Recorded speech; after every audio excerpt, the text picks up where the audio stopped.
Johnson, and this is Focus on Liberia. Hit it! From Cape Mount to Cape Palmer, Mount Nimba to Atlantic Ocean, Obomi Hills to Pocondre, to educate, elevate, and promote.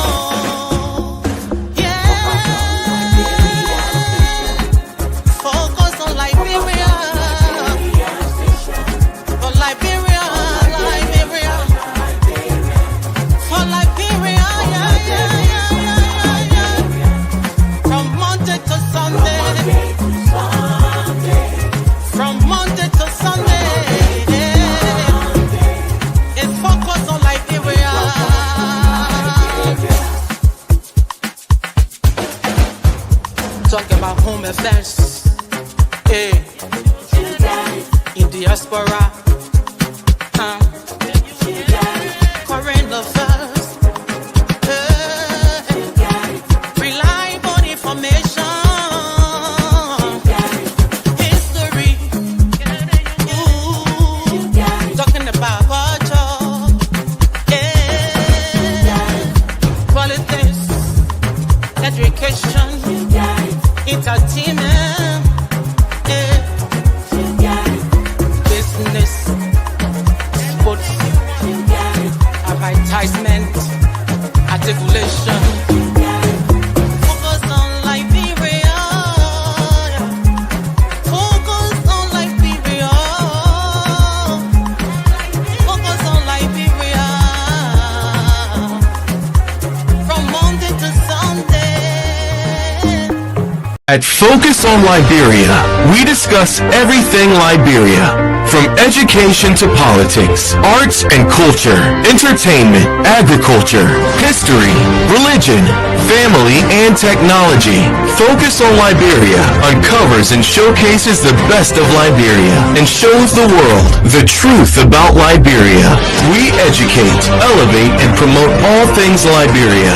We conduct interviews, panel discussions, debates, and more. Tune in to Focus on Liberia on Facebook and YouTube and be a part of the stories that make up the news. This is Focus on Liberia, and I am Dennis Jar. And I am Asonisie. The pleasant welcome to Focus on Liberia. This is Friday night debate, and I am moderating. We have our standing debaters all set to engage in a debate of national issues. The menu is rich, and we are going to have a debate on these issues so that we can bring clarity to them for policy makers to have deeper understanding and make decisions in the best interest of our nation, Liberia. On the menu, Supreme Court to respond to bit of information. We will look into that. Also, Rule of Law Caucus, Boycotts, Majority Bloc's call meeting. The Majority Bloc had called a meeting, the so-called Majority Bloc had called a meeting of reconciliation for them to reconcile, I think, their differences, but the Rule of Law Caucus is saying, no, you are ultra-virus. We cannot sit with you. It's like the Christian would say, do not be, is that equally yoked with non-believers, something like that. Also on the menu, apologies and suspensions as accountability measures. Why this topic? We have seen number of apologies coming from individuals who are serving in this government.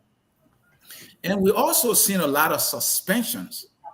We want to know whether these two are accountability measures that actually will call it when it comes to accountability in government. A controversial one here, by the way. Why or why not should abortion be legalized?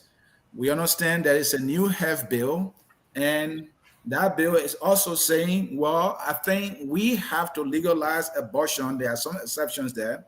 So we're going to get into the whole debate of whether or not abortion should be legalized in Liberia. J. Victor Namwe is here. He's focused on Liberia political analyst, a strong member of ULI. Mr. Namwe, during the show yesterday, I had some messages in there. I want you to get me someone from EULA to interview on the whole EULA thing. I know people having a project and all that, but that's for another day. Welcome, JV. It's good to have you.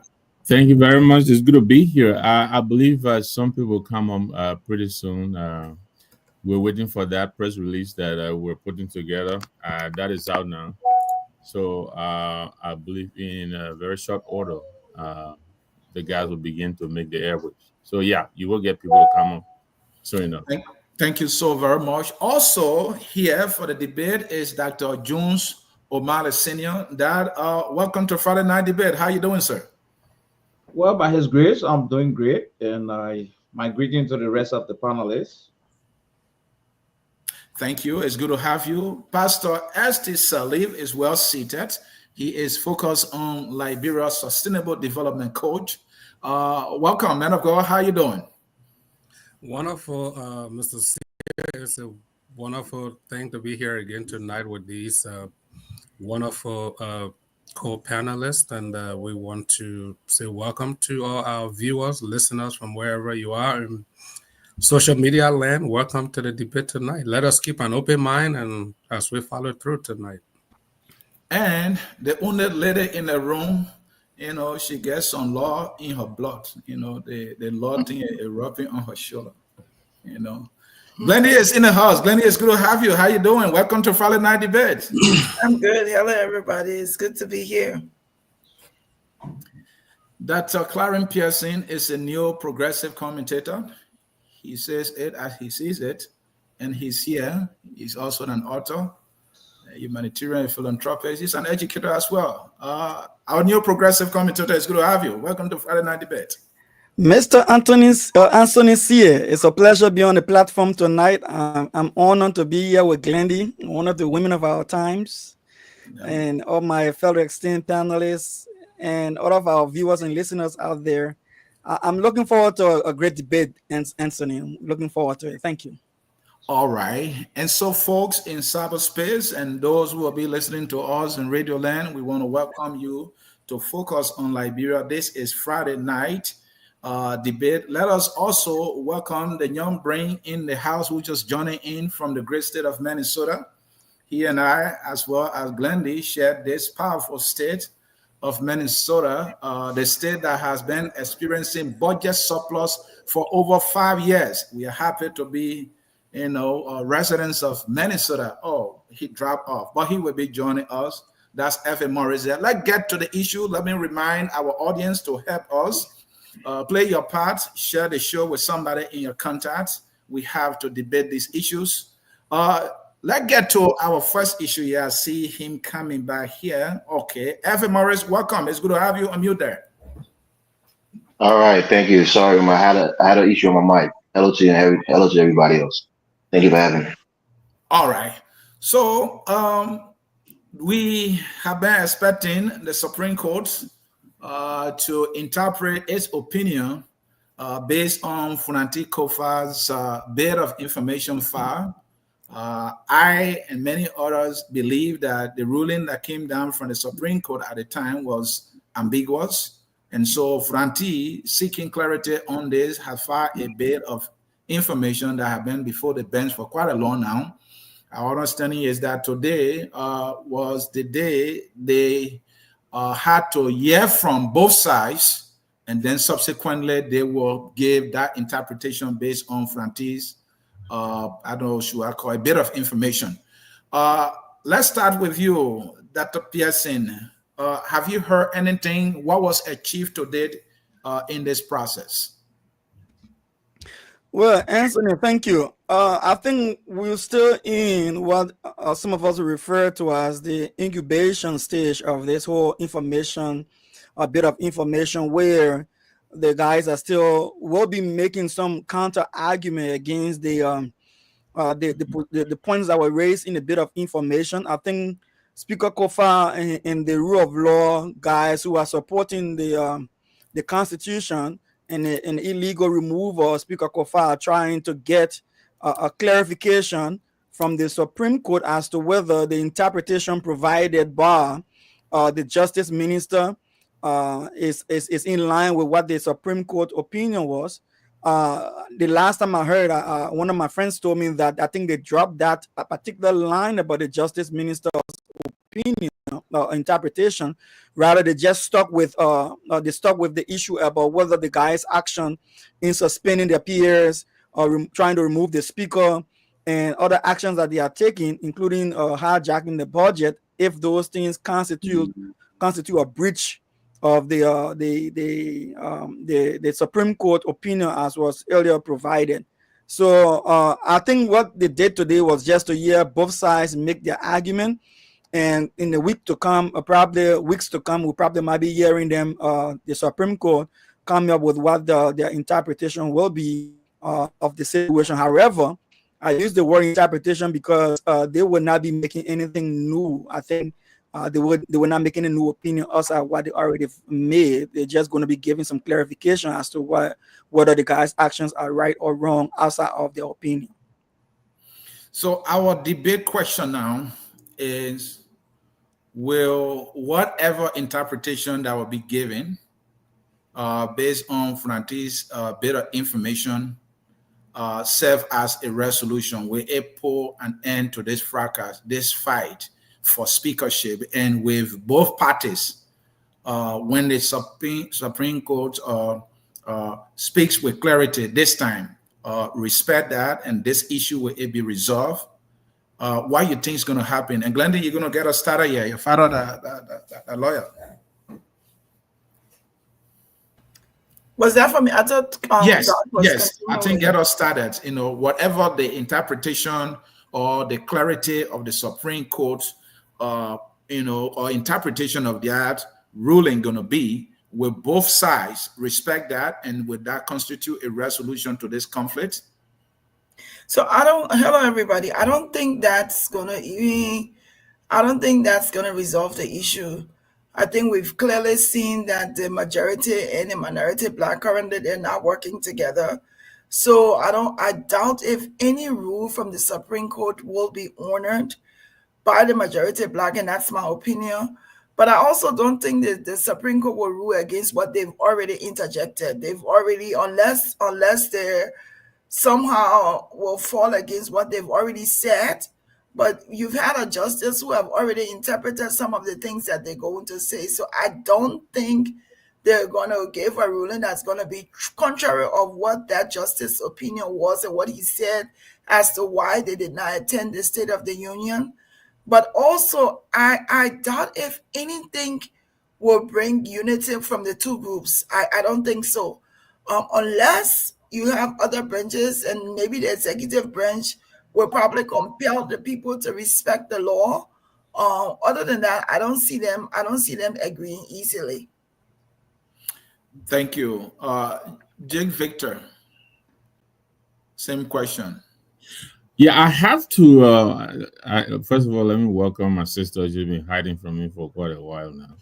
But I have to agree with her. Look, I'm going to use the term that I learned from my brother-in-law, he said this matter is non-judiciable.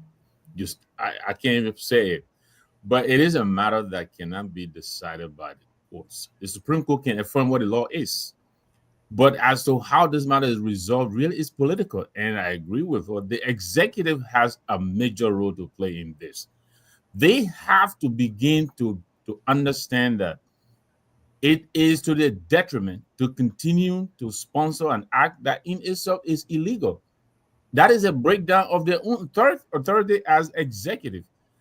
And so when the court comes out, I suspect, based on what we've heard over the past few weeks, probably beginning with the President's State of the Nation, where the Supreme Court stayed away, and then Justice Bessie in Nimba giving further clarification on what they really meant.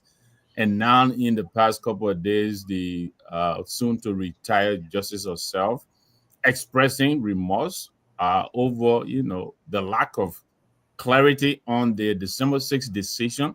So it seems to me that the court is going to actually come out and affirm what the law is, which is that COFA has been removed illegally. But I doubt whether the regime lawmakers are going to respect this decision. And this is where I think the executive has to come in. It has to reaffirm the law the rule of law. If you want to remove the man, there is a process. You have tried for what, 6 months now? It hasn't worked. Therefore, go back and do it right. I think that's how this is going to be resolved. But I don't see the 43 respecting whatever decision that comes out of the Supreme Court that may not conform with their expectation. I doubt that. Thank you. Dr. Mallet, the Supreme Court decision can have significant legal and political implication. It's essential to understand the court's reasoning and the broader consequences of its response. Do you think that whatever clarity they're going to provide will resolve this thing once and for all, and all the parties will respect that? Well, first of all, that put the Bill of Information in context.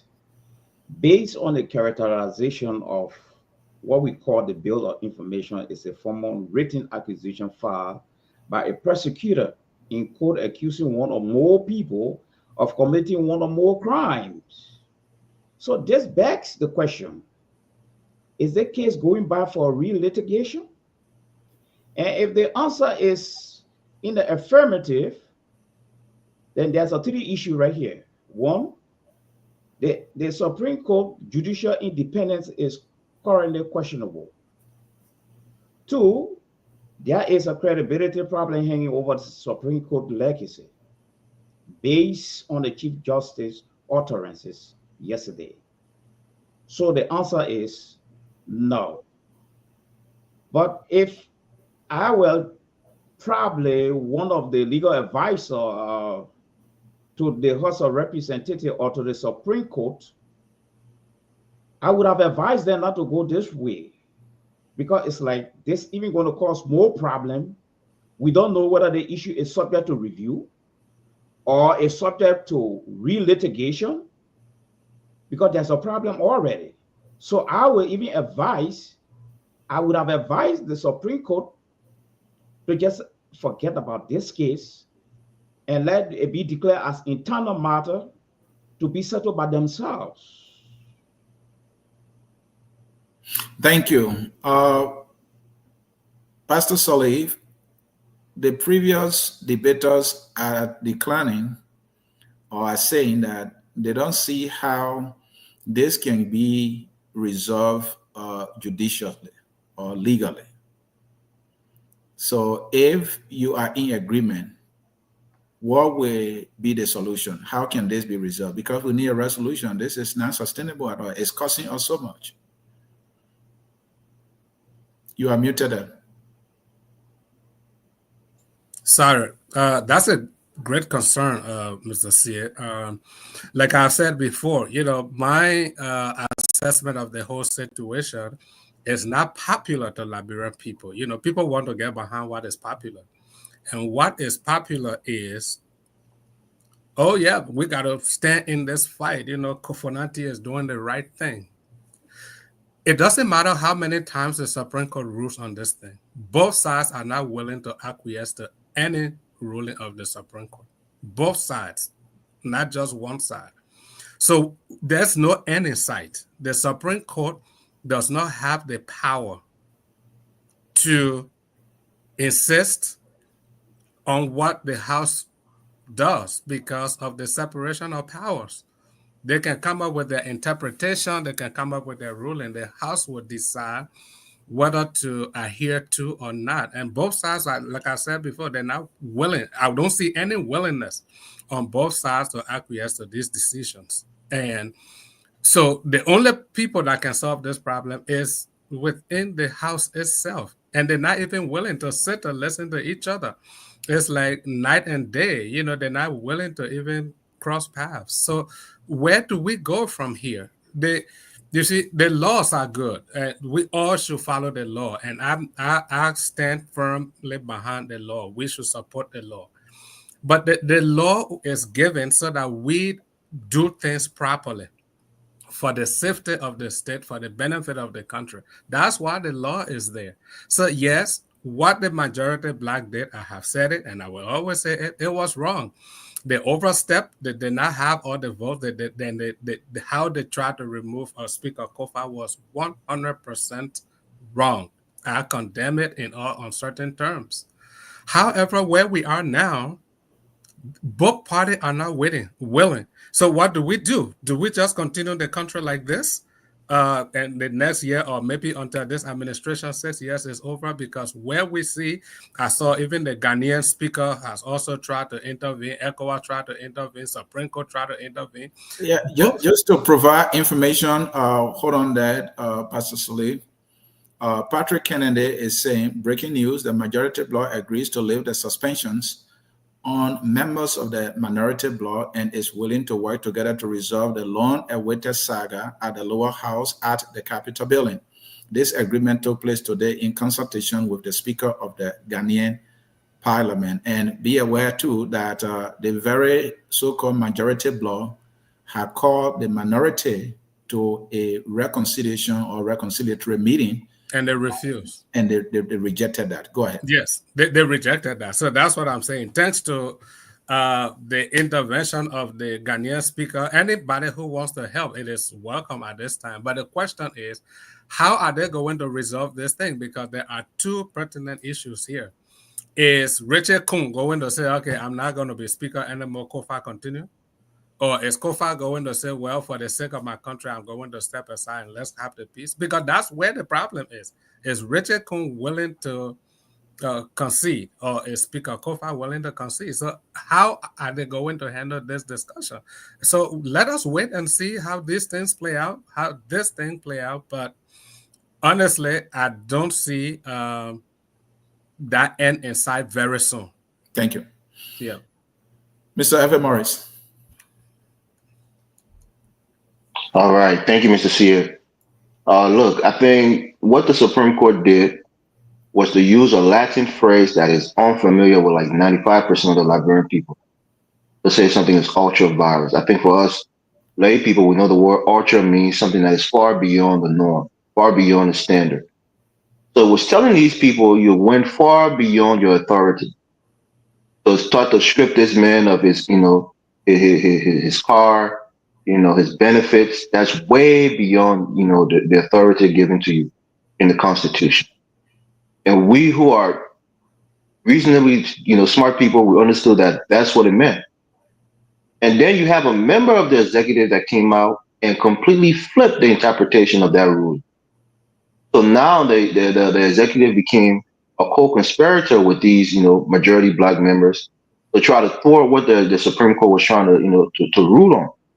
But I think the key here is the executive branch. The executive branch enforces any ruling that comes from the Supreme Court. If the Supreme Court rules that these guys were out of bounds, and in fact, they need to go back to status quo ante, it's not on the Supreme Court to come and enforce it. It's on the executive branch to enforce it. The legislature have the power of the purse, but the executive have the disbursement of that money. So now they can take actions by holding Combs and those majority Black members pay, taking away their benefits. They have a lot of power to enforce the Supreme Court ruling. That's the key. But the problem here is these two branches are in cahoots. The majority Black and the executive are in cahoots. And so if they choose not to follow and enforce what the Supreme Court rules, then there you have the real problem. So let's not fool ourselves. I think a blind man in a very dark room clearly saw that what happened here was wrong. In law, I'm not a lawyer, but in law there's a saying that lawyers have. If the law isn't on your side, you argue the process. The process here was flawed, and that's what the Supreme Court was saying. If they can prove to the Supreme Court that in fact, and indeed they have 49 members who signed and can testify and verify that they signed to remove Kofa, I think they won the case. But they'll have to prove that before the bench. And I don't think they have that. That's the key here. So if you don't have that, you didn't follow the right process, and the law is not going to back you. So if they come to that understanding that, okay, we should have a new election, Kofa is open to that. He's a lawyer. One of the things that lawyers stand on is the law. If they feel like the law is on their side, it's hard to move any lawyer 1 inch because they feel like they have the backing of the law, and as such, they're going to stand on their square. So I think he's open to a new election. And if this ruling comes the way we think it's going to come, the most likely outcome will be a new election. People like Musa Bilate, maybe Thomas Fala, and a few others will probably put their hat in the race. And most likely will be a Unity Party back person who will win these elections, but it probably won't be Kum because he didn't follow the process, and as such, he's lost legitimacy in the eyes of all the Liberian people and his other colleagues. So that's just my reading on it. Thank you. So now let's look at what would be the best political solution on this, because even let's say the Supreme Court interprets its ruling that it gave, this time with clarity. Clarity, meaning, look, you did not get a required number of votes to remove the man, so the man remains the legitimate speaker because the Constitution is clear. You must get 2/3, but for the non-vote to remain a speaker, you did not have that. So he remains the speaker. So you have to go back to status quo ante. And if the Supreme Court provides that clarity on the issue, there must be a political solution. So the legal interpretation may not be enough.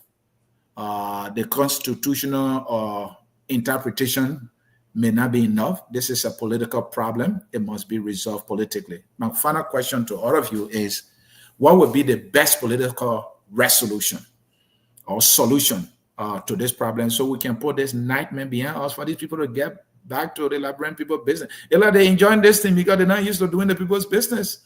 So let's enjoy this thing. Mr. Namo will say, I'm saying in my Mr. Namo's voice. Yeah, go ahead, Javid. So let me take a stab at it. I totally agree with most of what my colleagues, starting with Dr. Malley. I think he made a point that maybe the Supreme Court should have gotten involved. Maybe they shouldn't have, but they did affirm on the 6th of December that they do have the authority, you understand me, to take up this matter. And so they have taken a decision. The bill of information that he referenced, I'm not a legal person, but mine is almost like a point of inquiry. COFA is trying, based on the interpretation that were given by the Minister of Justice, the interpretation that was given, COFA is saying, is this really what you guys meant? And I believe that's what the bill of information is about. So the Supreme Court I don't believe they're coming back to litigate this case. I think they're just going to make clearer what they actually intended to convey. I think that's what they're coming to do. As to what Elvis is saying, my young brother and friend Elvis, I think the executive really has a role to play here. They have a responsibility to enforce the law. That is their responsibility. So if the ruling comes out and says, look, 43, your process that you took to remove COFA from office was illegitimate. You are not the speaker. I think the executive has a responsibility to make sure they enforce that rule. How is this going to be resolved? I think the best way I can see this, you already alluded to that, is probably for COFA to agree to allow, an elections to be conducted, and for Kun himself to sit it out and have an entirely, neutral, a different person, different candidates coming into the race. But I doubt whether COFA is going to settle on Kun replacing him, given all that has happened. The executive themselves, we have to understand here, they are facing a dilemma here. They allowed the budget to be passed by a speaker who is illegitimate. Now they are dancing into $880 million. They're not going to come back to tell us that this budget is illegitimate because it was passed by a speaker. So they themselves, they have some face saving to do here. So they're not going to outrightly say, COFA, Kun, you're illegitimate, blah, blah, blah. But I believe the way out, in my opinion, might be, the president will call the two of them in and say, look, this is where we are. I think this is how we should move forward. The both of you sit this out, but we're going to do the by elections as COFA is demanding. But Mr. Kun, you need to sit down, let somebody else come out. Let's have other candidates come and take part in this race. That might be the way forward. I don't know. Well, that's your take. That's why it's a debate. And Kun now will have to give out his 2-point-something budget, right, to whoever becomes the speaker, right? Well, including the $20 million that he promised to JFK and other things. And the speaker's spot got to be taken away from him. Maybe I apologize to Yeke now. Jesus Christ. Dr. Malley, what is the best political solution to this matter? Well, I want to agree firstly with the pastor. The Supreme Court don't have a clearly defined constitutional role in this case. That's the first thing. And to your question, I think the best thing, I want to follow Evis Lee. If they want peace and the peace for the country, they both of them will, for the sake of peace, can recuse themselves from the leadership and make way for the election of a new speaker. So it's like a win-win thing. Kun is out, Kofa is out. But this will be difficult because Kofa, he's a veteran of rule of law. He will argue that as far as he's concerned, he stay a speaker, recusing himself, it means circumventing the law. You see? So what happened actually is now removing Speaker Kofa. It's the process. The process is fraudulent. He been removed in a hotel when he should be removed in their original building. And this has been Kofa point of contention. That if you want to remove me, come, allow me. You have the quorum and you have the people who go through the process, through the charges. I think this has been Kofa's a bone of contention all along, you see. So without way forward, it may be difficult because he will want to stand his ground that he's a legitimate speaker and he want to hold on to that, and that will not bring peace. And if on the other hand, the Supreme Court decide that, okay, the renegade group, we don't recognize you, the executive is powerless to enforce anything here. These are three equal branches of government. The executive can send army down there to move anybody or call on the finance ministry to stop the pay. No. In the first place, the Supreme Court has exhibited what I call a high level of hypocrisy in this thing. Get what Mr. Nangbe said. You don't recognize the people. You never even attended the SONA. The people, they went and passed a budget. But now you one of the benefactor of this budget. Yeah, you claim you don't support these people. That being very hypocritical. You see? So their credibility is even on the line. I think the third party, like the Ghanaians and the Sierra Leonean speaker, I think they will better handle this thing. That the Supreme Court just go out of this thing because their legacy actually now is under the microscope right now. Thank you. Let me hear you, Glendy. What is the best solution to this? So I don't agree. I don't want to agree with the fact that the executive cannot uphold the law. That's why you have a justice ministry. I think if the Supreme Court issues a ruling, the justice, regardless of there being three branches of government, Liberia has a precedent. And so when you look at the fact that Joseph Burger is the president for all three branches of government, if the Supreme Court were to issue a ruling, who is to enforce it? Is it not the chief attorney of the country? He should be the one. I mean, I could be wrong, but you can have the Supreme Court issue a ruling, and then you have the legislative branch saying we're not gonna abide by that. Maybe I'm wrong. I don't know, but I don't know if anybody is going to remedy this situation. I think the only people that can fix it is the people that's in the legislative branch.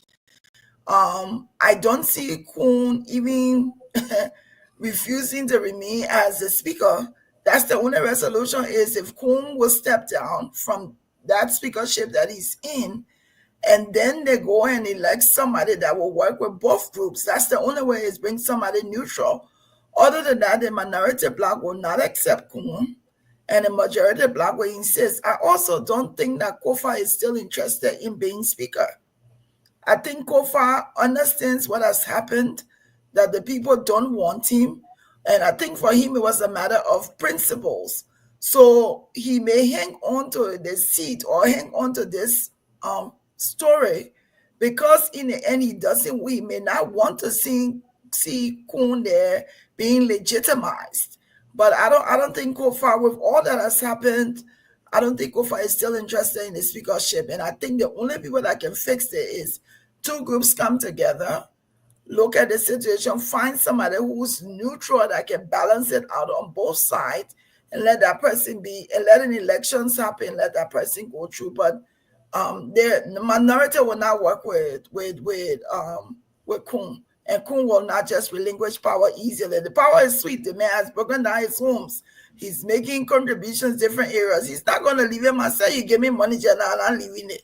Kun not leaving that thing easily. Let's just be real. All right, Glendy, thank you. We have a message. Can I get me one interjection to our honorable lawyer? She's not a lawyer. I'm not lawyer. Her late father is a lawyer. That's what I'm trying to say. But hold on, Dr. O'Malley. The executive. Dr. O'Malley, please hold on.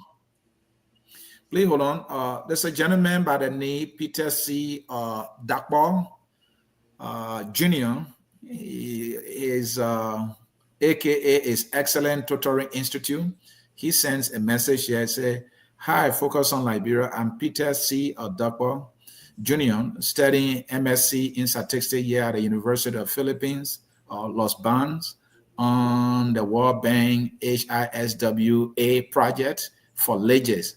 I'm really stranded and needs government help. So if any official of government listening, this information is for you. We are just passing it on." The gentleman is claiming that he's a student studying in the Philippines and is stranded and he needs government's help. And Peter, we're not government, so we can't help. I'm sorry. The only help we can give is to pass the information over to the government folks who might be listening. Dr. Male, go ahead. I just wanted to pass that message on. Yeah, I think my sister being very real, and I mean, that's a fact. I appreciate her for that. But here is the thing. There's the allegation that the executive is party to the crisis. So I don't see how the executive will, on the other hand, enforce Supreme Court rule. I don't think so. Because I don't have the facts, but this is an allegation that the president is party to the crisis. Thank you. So let me comment quickly on that. We are not talking the issue yet, though. This is the final question, Mr. Namwe. You spoke, and Pastor Saliv or Morris and Dr. Pearson, they have to give their final on this. So let me get to Morris. Morris, what you think will be the best resolution or solution to this issue? All right, thank you. Quickly, before I even get there, let me say this, right? The way our government works, you have three branches with three different functions. The legislative branch, they formulate, meaning that they write and come up with laws. The judicial branch, they interpret the laws that was made in the legislature. And the executive, as is in the name, they execute. They enforce those laws and those interpretations that come from the other two branches. So, Dr. Mali, I respectfully disagree with you and say that the executive job is to execute the rulings and the laws that's made in the other two branches of government. So that's their duty. They're there to execute. I think the best thing that should happen, and if they don't want continuous chaos in the House, let them have a fair and square election. I know it's unheard of in Liberia. Don't use cash violence. Don't use cash inducements. Have a fair election so that whoever comes out will be seen as really legitimate, that it was based on their likability and their leadership skills, that they convinced the majority of their peers to vote for them. But if this unity party government try to throw their weight around with money again and just try to back another person and put a lot of money behind them, taking people to hotel for 30 days, it will be seen again as another coup. Use your political influence, lobby without cash violence. I think if that happens, people will just have to accept it and go along with it. But most likely, I think the next speaker will probably be somebody who is backed by the Unity Party government. But that's how we are in Liberia. We love power. We love to be close to power. So it might likely be somebody like a Colette, even though I think he shouldn't even be involved because he took some actions that itself was ultra virus. But it might be somebody in that. Is it Colette? Is the guy who went and took the I'm yeah? So just being facetious. okay, yeah. So it might be somebody like that who might step up, or even I hate to call him a traitor, but a Thomas Falah, who now seems to have the confidence of the president and could boast of him being in the House for a very long time, being deputy speaker. And it's only right that he ascends to the speakership. So it might be somebody like that, but I think it definitely can't be Kun. And of course, I don't think Kofa will run again for a second time. So I think just have elections, take money out of it, and have a fair and square election. Thomas Falah was a key factor to this crisis. Do you think, even though that he's right, but when we're talking about solution, you think he should be, allowed to contest? Like you are suggesting that it should be a free and fair election that will exclude. Are you saying it should exclude Kun and Kofa? Yeah, I'm saying that Kofi himself will probably recuse himself because I think it's been an embarrassment. But I'm saying on the Unity Party side, the person that they're going to choose to put their weight behind, it shouldn't be a Colette, it shouldn't be a Fala because they've been implicated in this process, right? But I'm saying the case that Fala would make for himself is I think he's one of the longest serving, representative in the House, I think since 2006. So he's been there for a long time, almost, I think maybe you can say 20 years or something like that, which is crazy. But then again, he was also the deputy, the immediate deputy to Fonati Kofa, So he will make an argument that he's the most suited for the position. And it's a good argument, but for the fact that he was involved in this process and many saw that he kind of betrayed Kofa, maybe people will have the reservation for voting for him. But I think you can go for somebody like a Samuel Anders, even though he's in the ECOWAS, somebody who is more diplomatic, someone who is more even, level-headed. That would be my pick. All right, Pastor Saleh, what is the solution here? What should be the solution? There are few approaches that we can have. And the thing is, like I said before, my view is not the popular view, but I will still make it all the same. You see, people always breaking their own rules. It's not unique to what is happening to Kofa right now. News coming out of Nigeria, I think March 6th or 5th, the Nigerian Senate has suspended Senator Natasha for 6 months. That goes against the Nigerian Senate rule. You cannot suspend a senator for that long. I think it should be for 15 days or so, but they suspended her for what? 6 months. The suspension involved, they suspended her salary, they removed her security, the access to National Assembly. She cannot be seen anywhere near the National Assembly. When even to her staff, even her staff cannot receive salary. Why? Because she accused the Senate President Akpabio of sexual harassment. He's been harassing her according to her. And so she decided to file this claim. And what happened? He's the Senate President. And so he's sitting. He did not recuse himself. The allegation or accusation is against him. And he's this one sitting on his own judgment. And they suspend her for 6 months. Now she's before the United Nations. She took her case there. I watched it.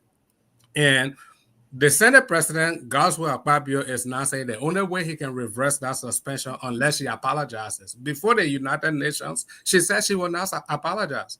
So these things happen all over the world. They happen all the time. So as we have said over and over, what the majority Black did, the procedure, the methodology was wrong.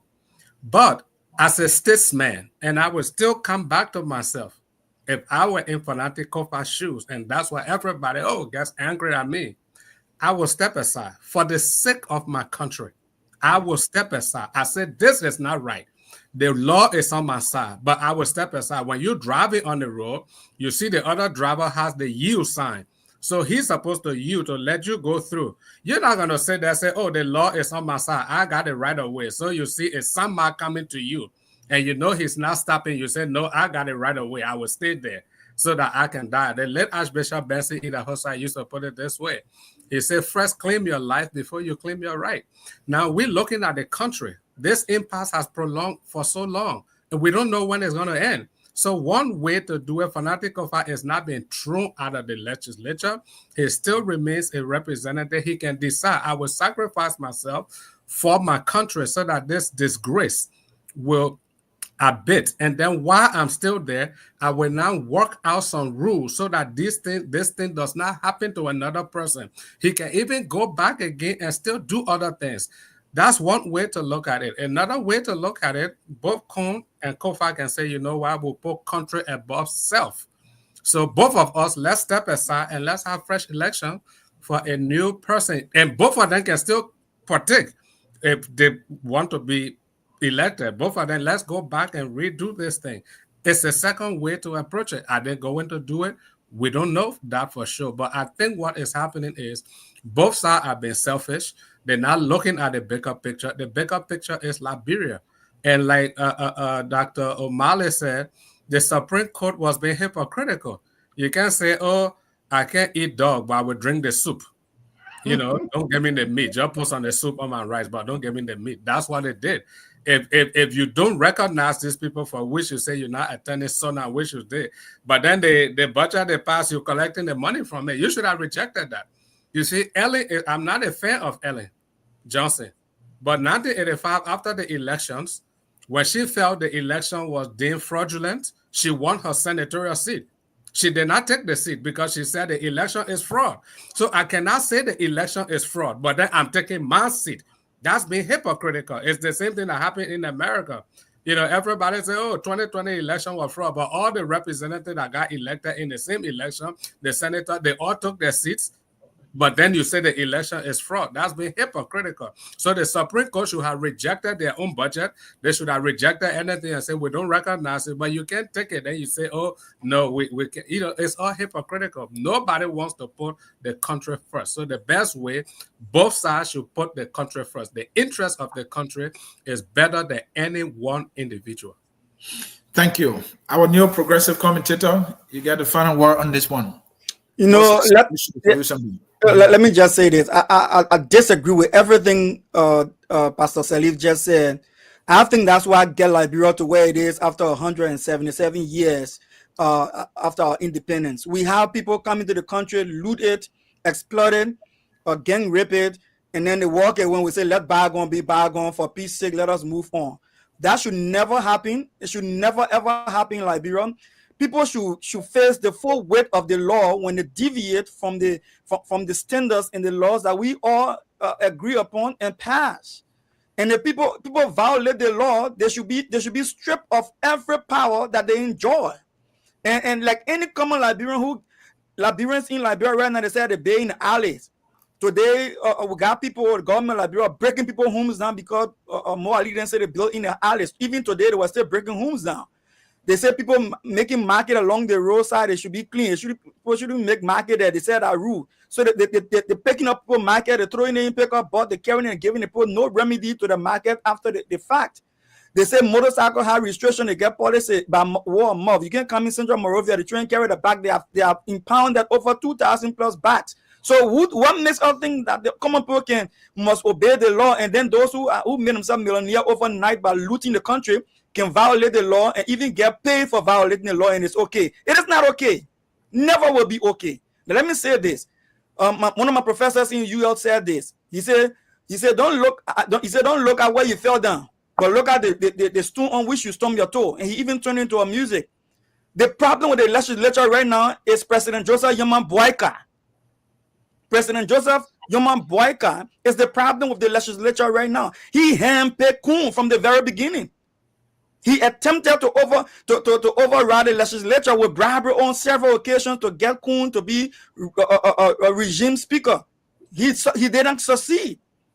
Now, the equals among equals went to their ballot according to the policies and their own house rule in the Constitution, and they went and democratically got voted, and Kofa won the vote.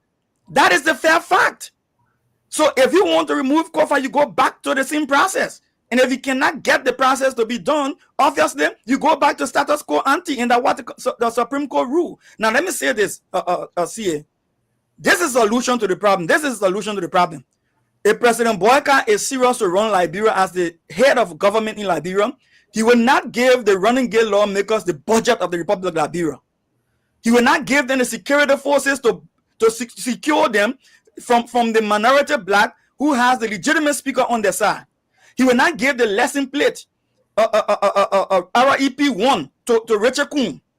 No, he will not give parking spot to Richard Kuhn and another speaker, another legislator go and park car there. Then Speaker Kuhn had the right. The running gate speaker got the right Are to you go and saying it's President Walker? Yeah, because that's what I wanted to listen, I'm not mincing my words. I'm saying President Joseph Nyoma Boycott. And let me tell you the premise of that. This is Friday night debate. Listen to me, Mr. Salif. I said President Joseph. Hold on. I said President Joseph Nyoma Boycott. And Elvis said it right, and I've said this over and over. The three branches of government are clear. The legislature make the laws. They don't enforce it.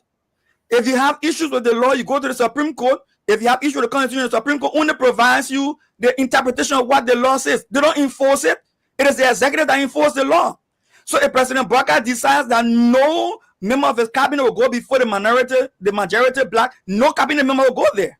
If President Bloc decides that the budget from the Ministry of Finance and Development Planning will not go to the hands of Richard Kuhn, it will not go there. If President Bloc decides tonight that no police officer, no parent security officer will provide security for a renegade group of guys who holding meeting outside of the Capitol building, nobody will go there to protect them. So what are we talking here? The problem is Joseph Nyoma Boycott. He is not doing his part of the job, and that's simple. Mr. C, 20 seconds, please. 20 seconds, please. In here, Mr. C. So 20 seconds, please. I don't want us to go further. No, this is Friday night debate. That's why we're here to debate the issue. Yeah, you know. Mr. C, please give me 20 seconds before Mr. Salif. Let Evans go before you. Hold your peace. Go ahead. Thank you. Dr. Pearson, very well said. I just want to respond to Mr. Salif, right? Look, in Liberia, we've become cowards as men. We've become spineless in that country because of what happened during the war. We have no fight left in us. In this country that we live in is ruled by law. You know, you got that first rule of law. It's ruled by law, not men, and not by cowardice, and not by copping out. We have to stand up for something. And one of the things, maybe the Pepe Fanatico as a baby, as a crewman, he has fight in him.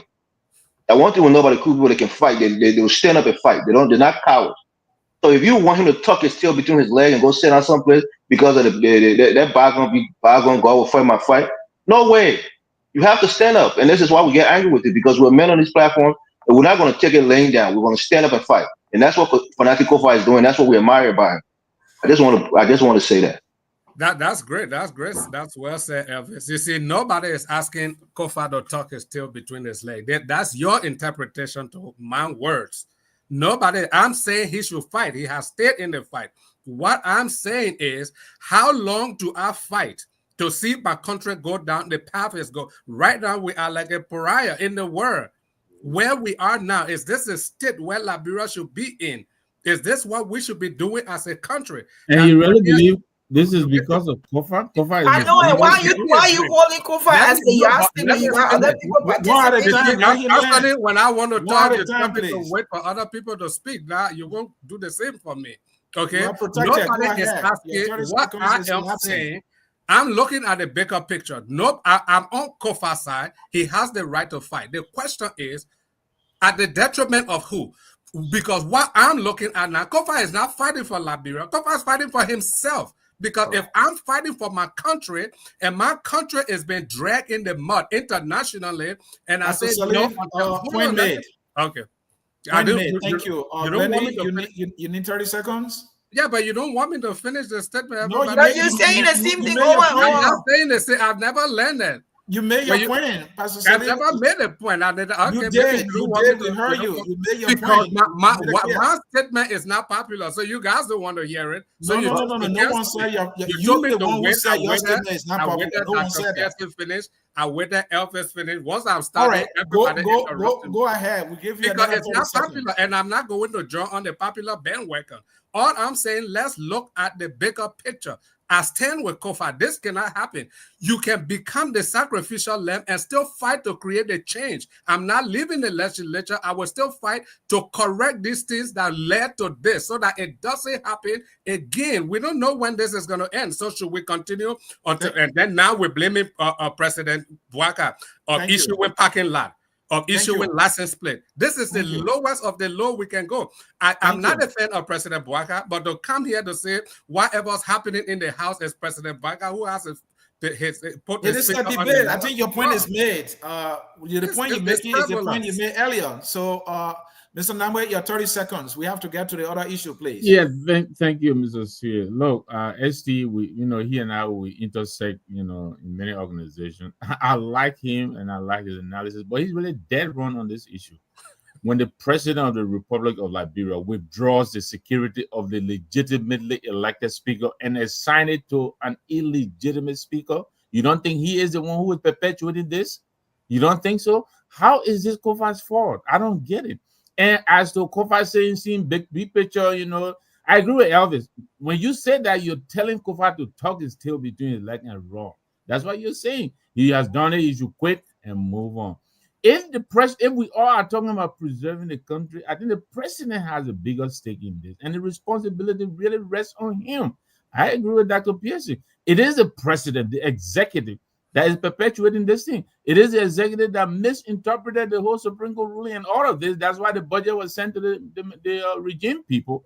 So I think the president really has a greater responsibility here to resolve this issue.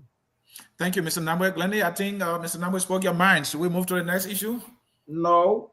I need my 30 seconds, Mr. Shea. I think they should be the debate for the night, in fact. All right, Dr. Mala, you go ahead. Yes. I'm in 100% solidarity with Pastor Salif, and I strongly believe in his school of thought on this issue. One, the issue of rule of law is just a piece of the iceberg. When the man became deputy speaker, the records are there. When he served as chair for Kabina Jenny case, so many things, according to sources, were circumvented, all because they wanted to put this guy out. All right? So, in administration, there's some sensitive thing called vote of no confidence. Whenever you are working in any office, even on the platform, and Mr. C come on and say, Mr. Marley, going forward, the platform panelists have vote of no confidence in you. A smart administrator, you pack your bag and leave. Mr. Marley, they are not often the same party, so how do we have confidence in each other? No, I come in. What I'm seeing here is that I'm driving at a point. This man has made his point. He's only hanging on rule of law. What happened to investment that have been going on in our house there? What happened to also the kickback? What happened to the kind of fabulous salary budgetary allotment they made for himself? 400 employees, a whole lot of. You see, we don't want to open a laundry case here. Mr. Mallet, don't you think the issues you're raising are entirely different debates? No. We are only hanging on a piece of the iceberg. That is rule of law. All right? This man has made a case. All right? You can't continue to fight until you bring the building down. Yeah, until the whole who decides when the fight should end? He's in his fight. I mean, it should be individualistic. We shouldn't tell him when to stop. I come in now. You cannot fight until you bring the whole building down. That's your opinion, though. The issue of rule of law is alien to a third world country like Liberia. Would you practicing this thing? I disagree, Dr. Mallet. But Dr. Mallet, you gotta really be joking. Dr. Mallet, you get a final word on the popular. Let me also say I don't even understand why is it that Dr. Mallet and Pastor Salif will be ignoring what Kun has accomplished in the past 3 months, the things he's done, and they want to castigate Kofa and make it seem like Kofa is the bad person or he's the corrupt person. We're not castigating. I'm specifically speaking, Dr. Mallet. When you want to talk about Kofa, I'm not going to hear you, Pastor Salif, because it's my turn. When you want to talk about some of the bad things that Kofa has done, or you want to talk about investment or whatever, can you also consider what Kun has accomplished in the short term? Can you also see that he's broken down his homes? Can you see the things he also has gotten? I don't think it's our decision to say, like Pastor Sevi is saying, Kofa must withdraw from this fight. That's his decision. You don't love Liberia more than Kofa or I don't love Liberia more than you. Well, what if I say Kun should withdraw? What if I say because the Supreme Court said Kun is illegitimate, so he should step aside? Is Kofa the only one who hates Liberia, or he's the only one to love Liberia? So that when he resigns immediately, everything is going to go correctly? No. The fault is on both sides. Kofa is not the only one at fault. Kofa is at fault. Minority is at fault. Majority is at fault. Today, what do we have? A burned Capitol building. We must fault them equally. We can't take one person and say, oh, because you've been fighting forever, so move. No. What the fight that he has done has shown us how greedy our legislators are. And this is what is happening, so we must fault them both. And not just look at Kofa and say because he's alone, so he should withdraw. No, he's not going to do that. Thank you. And that will do it for the debate on this subject. I think I enjoyed the debate. The other issue is the rule of law caucus rejecting the reconciliatory meeting that was called by the so-called majority Bloc. I think we kind of sufficiently dealt with that. There's no meat in there. They call them and say, hey, you are ultra-virus. We are not coming there. No need to discuss that. Let's go to the other issue here. Apologies and suspension. And let me give the context so that you debaters can come in here. So since this government took over, there have been few apologies and a lot of suspensions. This administration is the rule of law. They said they came to uphold the rule of law and to hold people accountable. But what we've seen is just suspension. So I want to know whether suspensions are enough. And we also seen some apologies, whether these apologies are also enough. We've seen apology from the Deputy Minister for Public Affairs, Mr. Anthony Kessley, who is a friend to us here at Focus on Liberia. This is a man I have held in the highest esteem because of the way, I have seen he's conducted himself over the years. Now, he's a minister in this government at the executive mansion. He sees President Boycotts just about any time I would want to believe, given their relationship. He was President Boycotts' chief of office staff for the entire 12 years they were in power. This is how their relationship is consequential.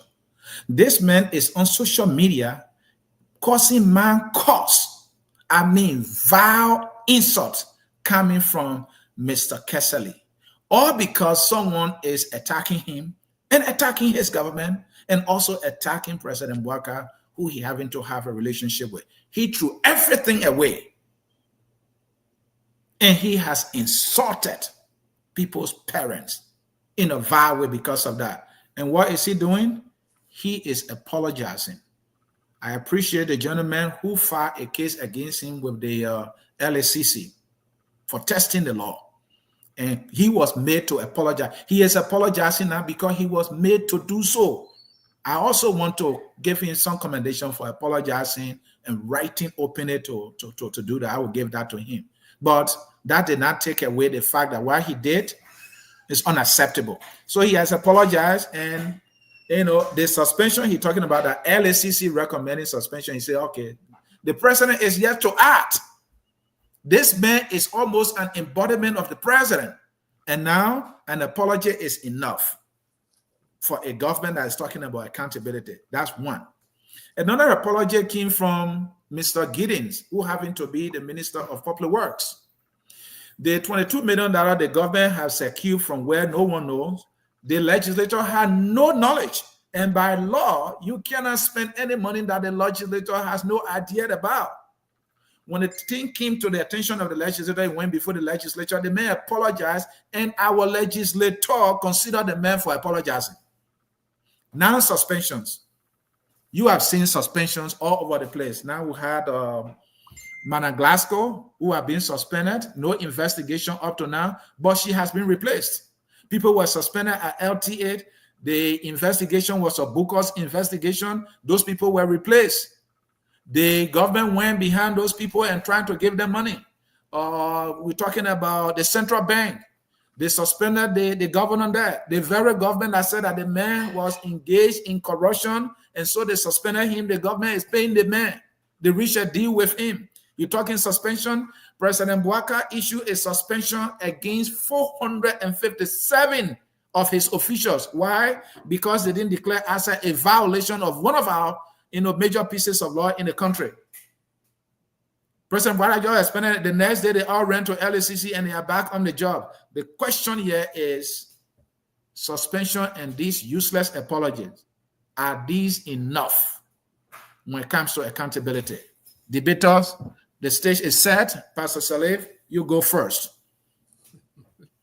I mean, it's interesting. I don't have a problem with the suspensions, but people get suspended because something wrong was done.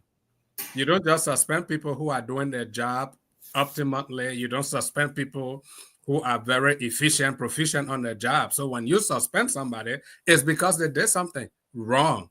Okay, so if you're suspending people without investigating them, then what's the purpose of the suspension?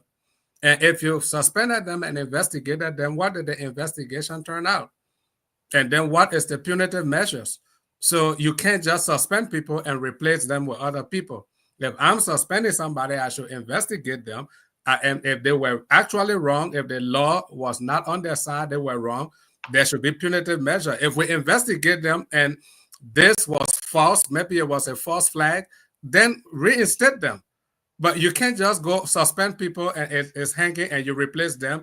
Then I think that is something that that's a red flag there. I think that there's some other ulterior motives beyond the suspension. So it makes no sense to just keep suspending people. You suspended all these people because they did not declare access. Now they're all back on the job. Have they all declared their access? So what was the purpose for the suspension? So suspension should be followed with investigation. And if the president did something wrong, there should be punitive measure to serve as a precedent so that other people don't do the same thing. And if you investigate it and the people are not wrong, then reinstate them to their job. I think that's how it's supposed to be. Since we all want to talk about the rule of law, that's how you do it with the rule of law. And Glendy, are these suspensions being in good faith? Are they intended or were they intended to hold these individuals accountable? And are they actually achieving anything? Is the government achieving anything with these suspensions? Or do they have alternative, or interior motives for these suspensions that have been reported and we know about to be fat when they go behind these people and negotiate and pay them? So this new style of governance here is a bit confusing for me. If you find someone does wrong and then you suspend them without pay, I would assume, and you don't call them back, we don't understand what the redress is, and then we see that they're terminated. I don't understand. I've been one of those outspoken on this. I don't understand this new style that people don't know what they've done. For example, like Mrs. Glasgow today, saying that she was suspended. She didn't know that today she finds out she's already been replaced. I don't know the only thing I would think they're being able to achieve is that going forward, because this has been the trend, when you get suspended, just know that you're terminated. Other than that, I don't know what else is being achieved. I don't know if that's the correct term of reference that people do. Even in my place of work, you do something, they suspend you. And if they found out that what you've done was egregious enough, they terminate you, but you get to know. But we have people being replaced, and we're not understanding how you just go from suspension to being replaced without being terminated. What can I say? It's a new government. People do things differently. They maybe this also serves as warning. We also heard that some people even refused to resign. At one point in time, they said I was going around. People were asked to resign, they didn't. So we now know that this is how President Boycott fires people. If you get a letter of suspension, just know that your own day has come. What they're going to achieve, I wouldn't be the one to tell you, but I won't know. I'm not going to say that this is the way to operate as a government. I think this is not correct. That you won't be able to face someone and tell them what they've done wrong and then just terminate them. Talking about Madam Glasgow, this is in no way no defense for how we are discussing suspension. She posted on her Facebook page, political conspiracy, complete disservice to my contribution to my country, Liberia. Malign my character without proof, no investigation. So I am dismissed with a cause. I'm dismissed without cause. Hashtag justice for Emma, she posted.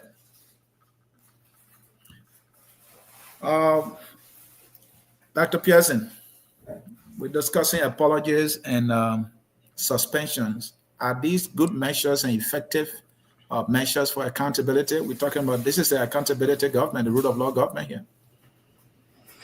Thank you, Anthony. Unfortunately, President Boycott has shown no sound leadership since he took office, and even more sadly, those who we felt that just being around the president would provide him the leverage that he will lack, in the governing of our country. Let me say this, Anthony.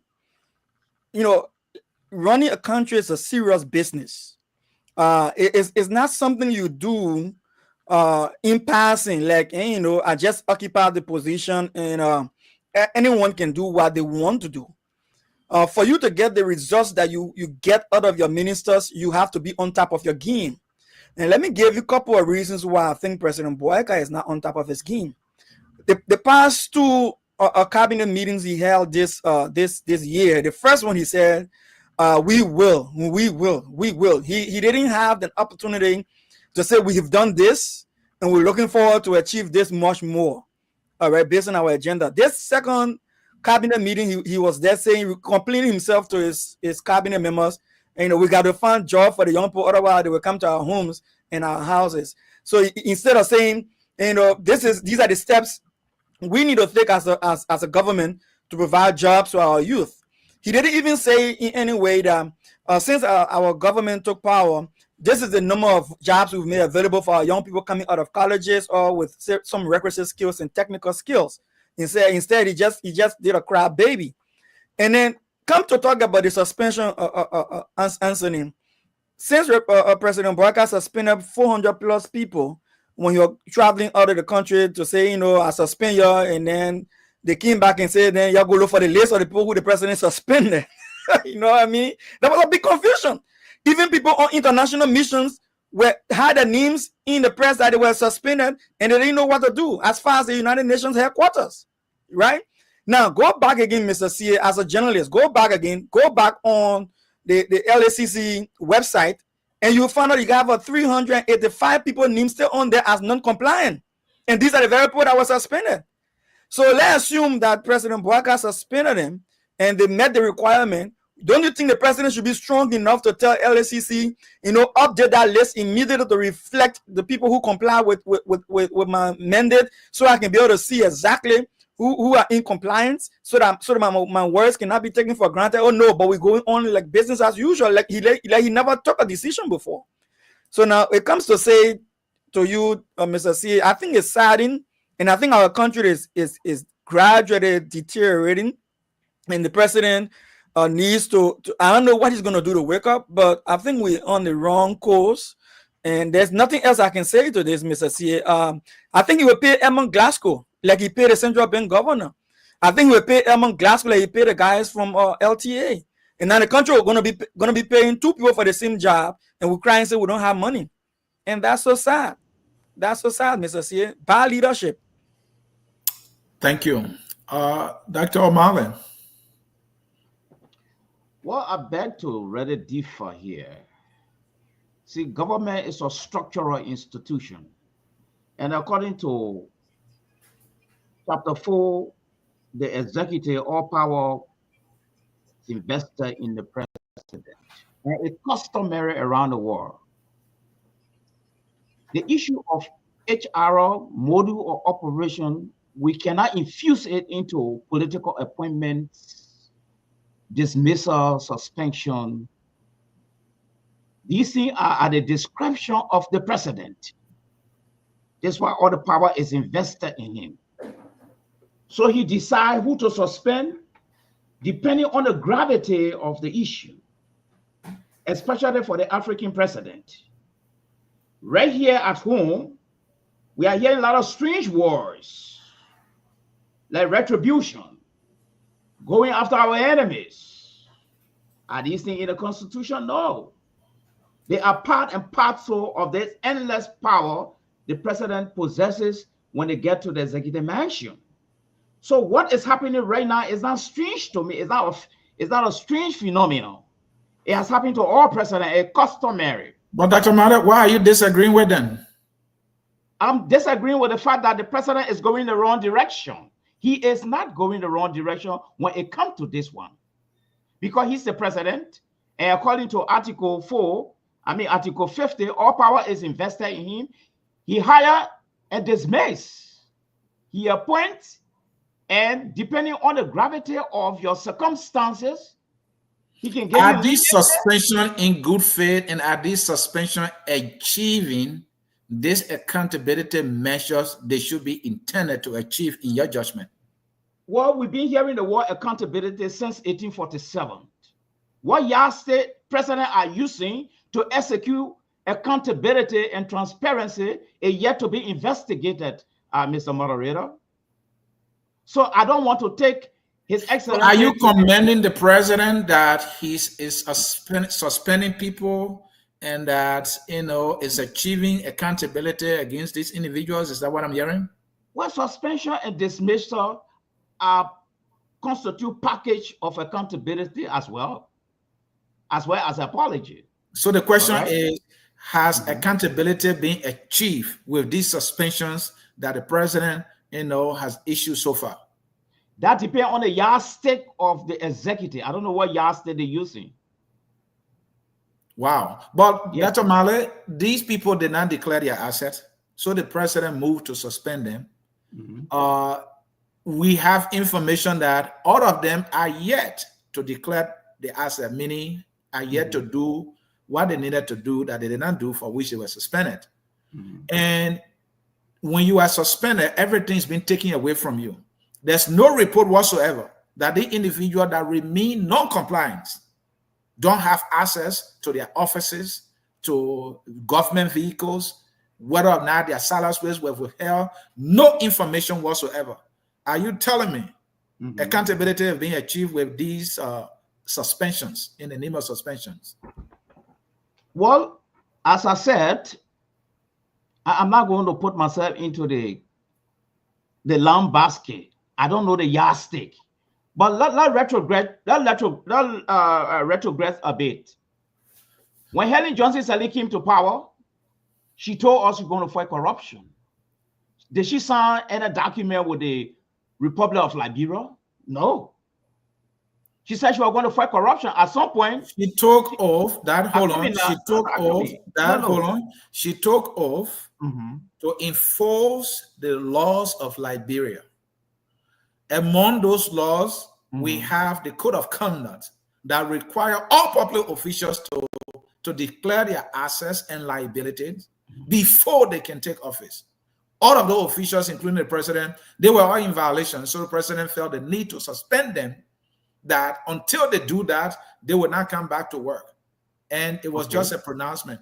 So what's the yardstick are you looking for? If you ask a question, the yardstick is the law. Yes, I come from the HR background, all right?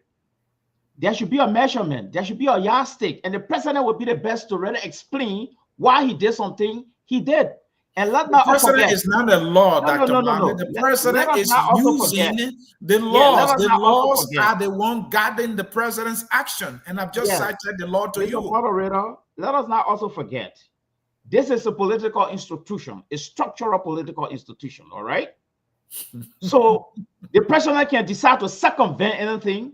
This is the African president that is invested with almost all the power you can think about. Okay, when NASCO, the lady that was in charge in NASCO at NASCO, and the president sent someone there, and the lady told the person, "Let the president call me." So, and the president got annoyed and fired her. Yes, he has the power to do that. All right. So what I'm seeing here is that it's customary with all the presidents around the world that had to behave. Thank you, Dad. So to rather judge him and take him to the gallows to hang him, I would not want to be party to that. Thank you. If I get there, I mean, I'm going to do the same thing. Probably I will get a different yardstick. All right. Thank you. But I don't also want you to forget, moderator, we are not running a merit system in Liberia. We should be running a merit system. There's no excuse why we're not running a merit system. There's no excuse whatsoever. You know why we're not running it? I'm not disagreeing with you. I'm not disagreeing with you. I'm saying there should be no excuse why we shouldn't, and we are not. No, there should be an excuse. Illiteracy is 1, 2, poverty, and 3, we are stepchildren of one of the big power up there, so we don't have our own direction. This is a debate. I disagree with you. My father is a fisherman. My father does not have to earn a degree to understand what is merit. Merit system is not only your book or our book thing. No.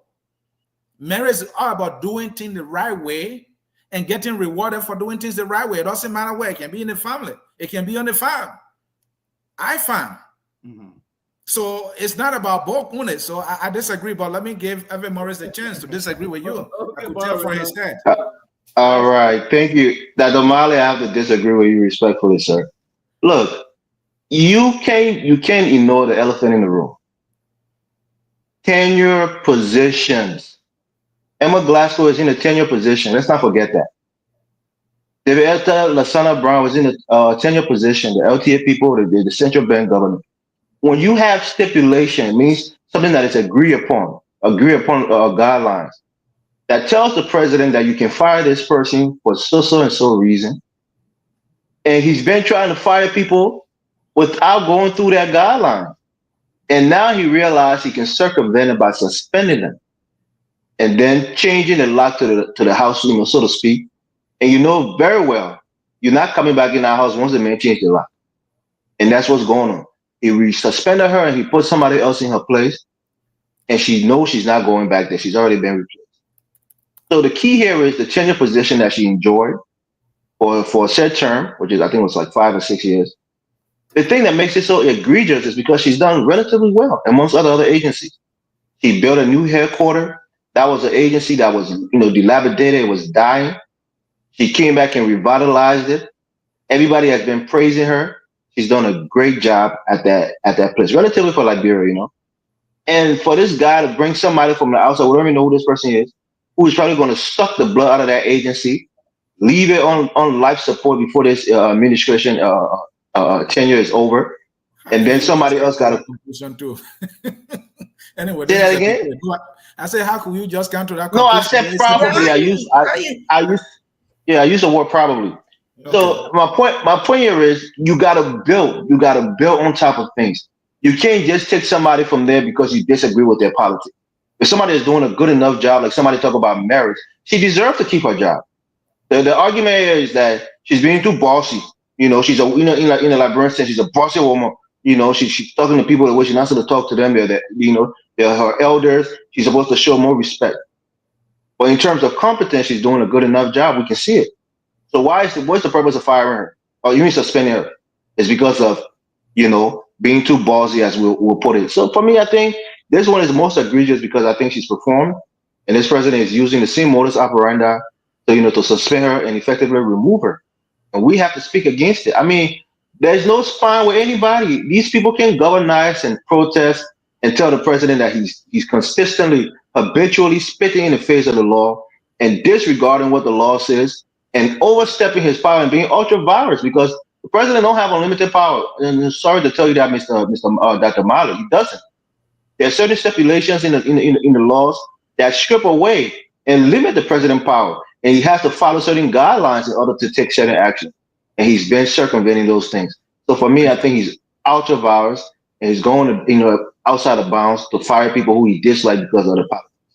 You Thank see you. the begin using that Latin phrase you have problem with that way using on the president. You see the beginning, Mr. Number, Mr. Number, your change as a teacher or Dr. Mare was raising the whole issue from the HR perspective. So I want you to take a swap at that too. Go ahead. Well, I think Glennie is the one who mentioned, the apparent lack of consistency, in the way these actions are being taken. I think Elvis mentioned one of the accusations against this lady at the fishery is that she's rude and whatever. Well, yes, Anthony Keseley was cussing the whole country out, right? Cussing grandparents and all of that. You got a slap on the wrist. You got a suspended sentence for $2,500, whatever. Is he going to be suspended by the president? I don't know. But this lady, I believe she's tenured. I think this is where the concerns are, because this administration seems to have a penchant for flouting the law. They don't seem to care what the law says. So this president is going around this law and suspending people who are even tenured out of there. And of course, eventually he goes ahead and replaces them. I think that's where the problem is. If you're going to dismiss, you should dismiss for cause. And she's right. You should be given due process. Tell her why you're firing her. Give her the reason. Give her time to defend herself. And then, if a defense cannot stand up to the allegation, yes, you can get rid of her. But, it seems like, the president will suspend some people and reinstate them, as in, I think the LDE or whatever it was. I'm not sure. But anyway, the point, there's some of the people who have been brought back, but then some of the people get suspended and they're not brought back. They're immediately replaced, even while the investigation is yet to happen. I think this is what the concerns are. In the case of this fishery woman, I believe she's tenured. I'm not sure whether she was given due process. And she's not the only person who has complained about this. They tried out with the central bank, the NL, removing these people and offering them money, kind of begging them, not to go to court and all of that. I think that's where the concerns are. Mr. Number, don't forget the election commission boss was suspended and brought back. I don't know why. Exactly. We don't know what kind of discussions were had behind the curtain. But we got election coming, Exactly. And this is a woman, from every indication, they don't trust her. No. All right. And that was the reason they were moving, the president had moved to suspend her and now bringing her back. Who knows what been discussed in the back end? That's another one. But Pastor Salif, your turn. We're talking suspensions here. You are muted. Thank you, Mr. C. I think I went before, but we all saying the same thing. We can look at things on different spectrum. On one side, the president does not need a reason to fire. That's why everybody working in the executive, you work at the will and pleasure. That's what the Constitution says. You work at the will and pleasure of the president. He does not, and I will say it emphatically, the president does not owe you an explanation to fire you. That's the terms of the Constitution. You work at the will and pleasure of the president. Now, when it comes to COFA, everybody says, oh, we're holding the rule of law. Now, when it comes to the president, we want to move the goalposts. That, oh, no, I see people shaking their head. No, you don't work at the will and pleasure. You can't hold the rule of law for COFA and not hold it for the president. The Constitution gives the president that power, that everybody in the executive work at the will and pleasure of the president. He does not owe you an explanation to fire you. But here is the caveat. For the sake of impropriety, you want to run a smooth system so that people see you as being fair and equitable. When you suspend people, at least then do an investigation. I don't have a problem with suspending the NEC boss and bringing her back. Yeah, if you suspended her for something and you investigated and found nothing was wrong, that is the process. You restore the president. If something egregious was done, then you fire the president, but then you should make that information public for people to know what the government is doing, and that is what is called transparency. That's why Liberia is one country in Africa, one of the fewest countries in Africa that has the Information Act. Okay, the first commissioner under Ellen for the Freedom of Information was my friend. Liberia was one of the first countries in Africa to establish that office, the Freedom of Information Act. So we need those information. Why was she Why was she suspended? What was the investigation? Why did the investigation find? And why is she being reinstated? The public needs to know. We can't be kept in the dark. So that is to avoid impropriety. But when it comes to firing people, everybody in the executive work at the will and pleasure of the president. He doesn't owe you an explanation.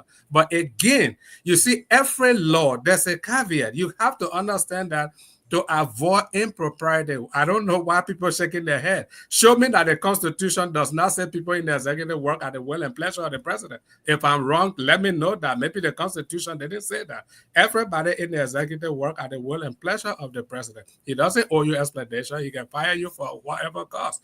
But if we want to run a system that will show transparency and the rule of law, then let there be proper procedure. When you decide to fire somebody, let there be proper procedure. Yeah, you can do it without explaining, but it shows you, it paints you in a bad light. So you don't want to do that. So if I were in Joseph Boycott case, I think the problem with JMB, his advisors around him, they're not helping him. If you want to fire somebody, sit down, call your advisor, get your lawyer. Is this a tenure position? Oh, okay, then what are we supposed to do in tenure position? Again, I will say it. When Joseph Boycott was vice president for 12 years, he was president of the Senate. That's when they created the tenure position. So he cannot play ignorance now that he's president. The very law you help to craft, do not come and overstep it. And that's where he's having problem because his advisors are not doing a good job. He should fire those advisors. Mr. C, let me get 20 seconds to respond to Mr. Selly, please. Go ahead. 20 seconds. First of all, to answer your question, just materially, you're wrong. Okay. For example, the president cannot fire the vice president. That's one person in the executive branch. No, Elvin, you got it wrong. The vice president, the president can't fire the vice president. They were elected on the same ticket. When we said, you listen to what I'm saying. You made a sweeping statement. I'm gonna get to the second part. You have to give him chance. You just but he can't just twist my words. No, the vice president is elected. The vice president is elected. You said the president will fire everybody.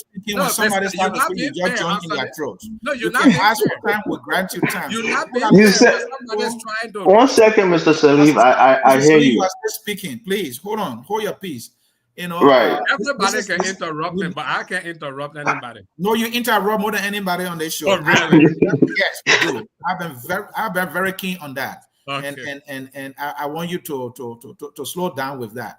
Okay. When you need 30 seconds, ask for 30 seconds. One of the things that set our show apart when people watch the show, say, hey, your show, no interruption, the maturity. So yes. I want all of us, we achieve that together. It's not me. You the one debating the issue. When you disagree with somebody, put your finger or you say 30 seconds, point of interjection. Let's do it that way. Go ahead, Mr. Morris. Thank you. The vice president point is already made. I think everybody got my point. But let me get to the second point, right? Mm-hmm. People who are professors in colleges, right? They fight for tenure because they realize they have certain protection that other professor who hasn't achieved tenure, don't have. And they can be fired because the dean of that university is just not happy with them, just doesn't like them. But when you have tenure, you have certain protection. And in order to be fired, you have to have either gross misconduct or for cause. And in this case, it's not just at the will and pleasure. That's the thing you're missing. It's not just at the will and pleasure. If the president don't like your head, he can fire you. No. People who have tenure position have special protection until you can prove that they did a gross violation to that position and the court has proven it, then they can be fired. That's why tenure position is different than just a regular public servant. So when you say that everybody works at the will and pleasure, it's not true. It's not true. Tenure positions have protections. And until the president can prove that they grossly overstep their duties or they did a gross misconduct, then you can fire them after an investigation has been proven, that they were in the wrong. So don't just make sweeping statement when people try to correct you, you get so offended by it. I just want to make those clarifications. Anthony. Yeah. Glendy, I just wanted to talk about, to say, we don't know what the background is concerning as to how we got here today with the Emma Glasgow story. We don't know what the channels are. We don't know what the discussions. We don't know based on what reason the government suspended her or replaced her. We don't have the evidence. The government, I'm pretty sure they know that this is a tenure position, and they should know. There have been court cases already from tenure positions here. They should expect that this is something. So there may be something in the background, but I wanted to speak specifically about us and castigating people that we haven't done any investigative work on or hearing or knowing. When Elvis comes out and say that Cyrus, I don't know him personally. I decided to read on him today. He's on LinkedIn. I look at his resume and all of that, and I just shared it also in the chat. But I think also we have to be cautious when we try to castigate people that we know nothing about, to say that he may just come up and suck up stuff or just be another person that's going to come and be corrupt. I don't think that was a fair statement for someone who was appointed today that Elvis clearly knows nothing about. Let's be cautious in how we castigate people, because we may think like, I know Emma, but I don't know her personally. I don't know her works. I don't know the things she's done. I've heard good things about her, but then one may want to wonder what it is that's wrong. What is it so graving that the president would not want to keep somebody who's good? We don't know all of those details. Can I get 30 seconds? And let me provide some information because Focus on Library is about further. When it comes to the suspension of Manan Glasgow, I think the government exercised some following of the law here. When somebody is on tenure, they can be removed for cause. And the board must do some investigation and make a recommendation. In this case, that was done. There was a complaint filed that went before the board. The board investigated. One of the things they said is this woman is rude. She can curse people. She disrespects people and other things. And so they recommended to the president. This was actually like something the president wanted to do anyway, and then the board gave him the meat. And so he said, well, I'm going to bite on it, right? So I just wanted to provide that. I can't be here without allowing that to happen. The procedure. But Anthony, if I may, Anthony, I don't think that cut across the issue of due process, because President Burger cannot appoint a board and then use the same board to come and malign people character within tenure position and get him off the titles without due process. And I think for someone to get due process, it should be through a court of law. If you found somebody, if you're accusing somebody of violating some laws that they should be following at the level of tenure, take them to court and find them guilty. And when you find them guilty of the situation, then you can take actions on them.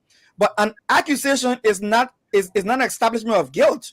It's just a projection of, like it's an allegation. For her suspension, I will say there was due process. There was a complaint against her. That complaint was taken to the board. Can I get Anthony, no. Listen. That's not due process. That's not how due process works. The board looked into the complaint. All right. It was reported that she was given an opportunity, to hear her side, and then the board made a recommendation. I'm not saying I agree with that I'm just saying the process required by law was followed. No, that's not the process, Anthony. Go back and read those 10 new laws. If you found fault to the person should be convicted under a court of competence jurisdiction. The board is not a legal body. The board does not have legal standing. The board can recommend action be taken against the person, and that's what happened. I agree with you on that. But in this case, if the board recommends, the person has to go and face the due process where they can take their lawyers with them and argue that they're innocent. So that is a different thing now. That's prosecution. It's not different. President Bloc is circumventing the law. That's the reason why the Central Bank governor today is paid. All right. That's the reason why the Central Bank governor is getting paid today as we speak. Thank you. Can I have 30 seconds? Yeah, 30 seconds, please. All right. So you see, most times we debate the issue and we're not trying to create balance. So first and foremost, I'm not above correction. I love to be corrected. But when you correct me the right way. For Elvis to sit here and try to defend that the president does not have the constitutional right to fire anybody in the executive at his will and pleasure is another low for tonight. You know, that's the language of the... You see, now you're going to stop. Let me interject. Again, you are saying anybody. When somebody is tenure, the president cannot just go and fire anybody. The president can fire anybody. Listen to me. Let me finish my statement. You right here in America, Donald Trump, all the people he fired, were they not tenure? Where are they? Where are they? Most of them be reinstated by the judge. Yeah, but you see, so everybody can interrupt me. When I said it, you said I was lying. Everybody can interrupt me. I'm the only one not permitted to interrupt anybody. So how is that fair? I didn't accuse you of lying. No, but you said it. You said I'm the one who interrupts everybody. Nobody interrupts me. So that means I'm lying. I didn't say you can be interrupted. I'm saying you interrupt. I do. I'm not saying no to it, but I'm also saying everybody interrupts me too. But you did not accept that. Go ahead. No, you made a point. The president has the power given him by the Constitution. Everybody, when I say everybody in the executive, I mean everybody in the executive based on the fact that the president appoints everybody in the executive. So Everett Morris was being disingenuous to invoke the vice president. He knows the vice president is not appointed. He's elected. So why would you want to counter me by invoking the vice president? And that is how we deceptively discuss this issue. You know the vice president is not appointed. He is elected. So why would the president fire him? He cannot fire him. So that is big disingenuous. Now you didn't say appointed people. You said people. Everett is not interrupting me. You're not stopping. But you made a point. You just repeated yourself. No, I'm not repeating. I'm coming to Dr. Pearson's point. When Dr. Pearson says you must go to court, it's not true. All these agencies got their own eternal operation. They got their own eternal procedure. So if there is a board to the agency, you don't jump the board and go to court. You go to the board. It's the same board that makes recommendation for an appointment, and it's the same board that will make the recommendation for firing. If the president aggrieved party that is fired, they cannot go to court. But to say no, you would jump the board and go straight to court, that is an unfair statement. Answer again. I have 30 seconds, please. No, let Dr. Pearson go, and then you will come in. Go ahead. You need to sit back for a second and rethink this thing. Okay. Leadership is bad in Liberia because we give people the impression that they can do any nonsense and get away with it, and then we expect people to come to leadership and behave respectfully. The president is given a constitutional right to appoint people at his will and pleasure, but that doesn't mean he should be reckless. I disagree with you on that as well. And you say, well, any reason? It's disrespectful for the president to appoint me, being a respectable individual in society, and then when he wants to dismiss me, he have no conversation with me. He and myself are citizens, and we are patriots. We are equal. I only gave him the right to be president because I voted for him and gave him the patriotic responsibility to lead the country, not to dominate me. So when the president calls me on the phone and says, Dr. Pearson, come to Liberia and serve as my minister of this. If he has issues with me, he should call me in the same way and say, let's have a conversation. I had a problem with you. And I need you to put in your resignation. That's what respectable leaders will do. We don't want to have reckless leaders in the country who feel they can master the country because they have constitutional responsibility. It's wrong. And that's what stuff for Liberia. Let's go to the other stuff you're talking about. The board is not a judicial arm of any tenure office in Liberia. The board is not a judicial arm. The board is a governing arm. The board makes sure that checks and balance occur, that they don't go outside the bounds of their responsibilities.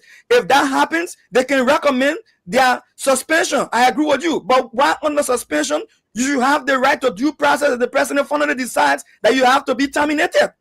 You should go to court and vindicate yourself. And if the president refuses to do this and follow the erroneous advice people gave him, will start paying 2 individuals for the same position in Liberia until the 6 years of President Bloc is ended. And that is wrong for our economy. We'll be paying central bank governor sitting down, getting paid, and the other one on the job. Now we're going to have Glasgow on the other hand getting paid, and the other one on the job. What nonsense is this? Thank you, bad for Liberia. Dr. Pearson, Mr. Nama, your 30 seconds, sir. Thank you, sir. Look, I agree with ST on the point by Elvis. I'm not sure the president can fire the vice president. Also, I agree with him on his pushback on Dr. Pearson. I don't think it's every case of dismissal that must go to court. However, because I know a lot of people watch the show, even when we leave the show, they go back and watch. I just wanted to make sure, we clarify the issues. The president's powers has limit. The powers have limits. He's not God. even hearing it says the reference that he's made. Donald Trump got up here, Elon Musk, he got a power saw, and and going. Most of the dismissals that they have done have been reversed because the dismissals were done illegally. So I just wanted to make that clear. The president does have powers to appoint and dismiss, but those powers have limits. He has to do it within the law. Dr. Pearson talked about due process. This is the underpinning of every democracy. You must accord everybody due process. You can just get up, go to someone and say, you're fired. Fired for what? You got to tell me why I'm fired. I have to be given the opportunity to defend myself. So I just wanted to make that clear that the president's powers do have limits. 20 seconds, please, Mr. Sear. 20 seconds. Yeah, let Dr. Mola go first. Okay. Dr. Mola, go ahead. We have 30 seconds, sir. Yes, I think there are cardinal principles for the establishment of board of directors. They are not just established because we want to establish them, no. And secondly, the issue of tenure. It was part of the GMA package that was given to us to adopt, or else money wouldn't come to Liberia as part of the transparency thing at that time. And all those things were being discussed in Accra, Ghana. But here is the issue. We are talking about due process. Dr. Male, and are those laws now, the turning thing you're talking about, is that the law of the land? Yeah, they are law of the land. Okay, go ahead. But here is my point. I come in. Here is my point. Were we ready as a nation, as a people, just coming from war? Were we ready for tenure, policy, and implementation? The question is no. We're not ready. The answer is yes. The answer is we're not ready. My answer would be yes, we were ready. I'm saying we're not ready. There's a reason why every president that come, they're fighting with the tenure thing. The African leader just don't like people challenging them because the tenure thing is autonomous. Okay? And the African leaders don't like these things. We were not prepared for some of these things. That's the first thing. That's why every government, every president will come, they will struggle with the tenure thing. But my question to Dr. Pearson is that I want to be educated because I have been going through this tenure dossiers. I have not seen anywhere where it said due process. But I have seen a place where case I refer to the board of directors who will make decisions and make recommendation to the president. Has the president been following that? If he had not been following that, that's wrong.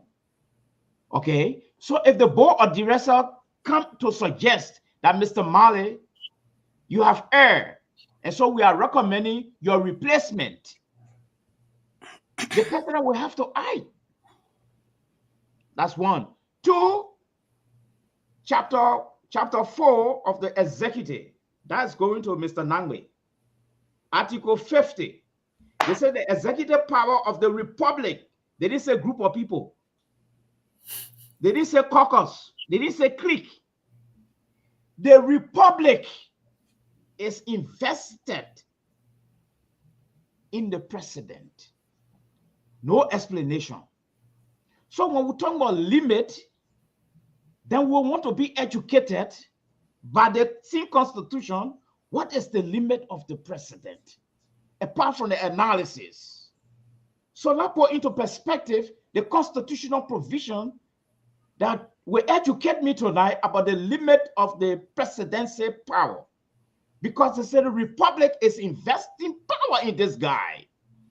So I think my argument would be, it's being abused or misused. I think that's where I would want to come from. But I don't think there's any limit. Are you? All right. Okay. Yeah, I wanted to come in here quickly and to you, Pastor Sali. You know, we took high school English. You know, for a little we understood is when you say anyone, it's all inclusive within confines. You say anyone in the executive branch. You didn't exclude the vice president. You didn't exclude tenure positions. So when I made my point, I was telling you that two groups of people, or one person in the the vice president, who you included in that anyone, who can be fired at the will and pleasure. You didn't say appointed official. You said anyone in the government. Tenure position was, it was an act that was passed on the Ellen Johnson Sirleaf.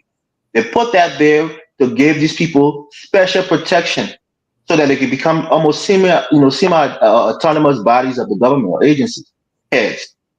So they have special protection from just firing them at your will and pleasure. That's the point I'm making to you. It's not that the president can fire them for cause, but he can't fire them at his will and pleasure.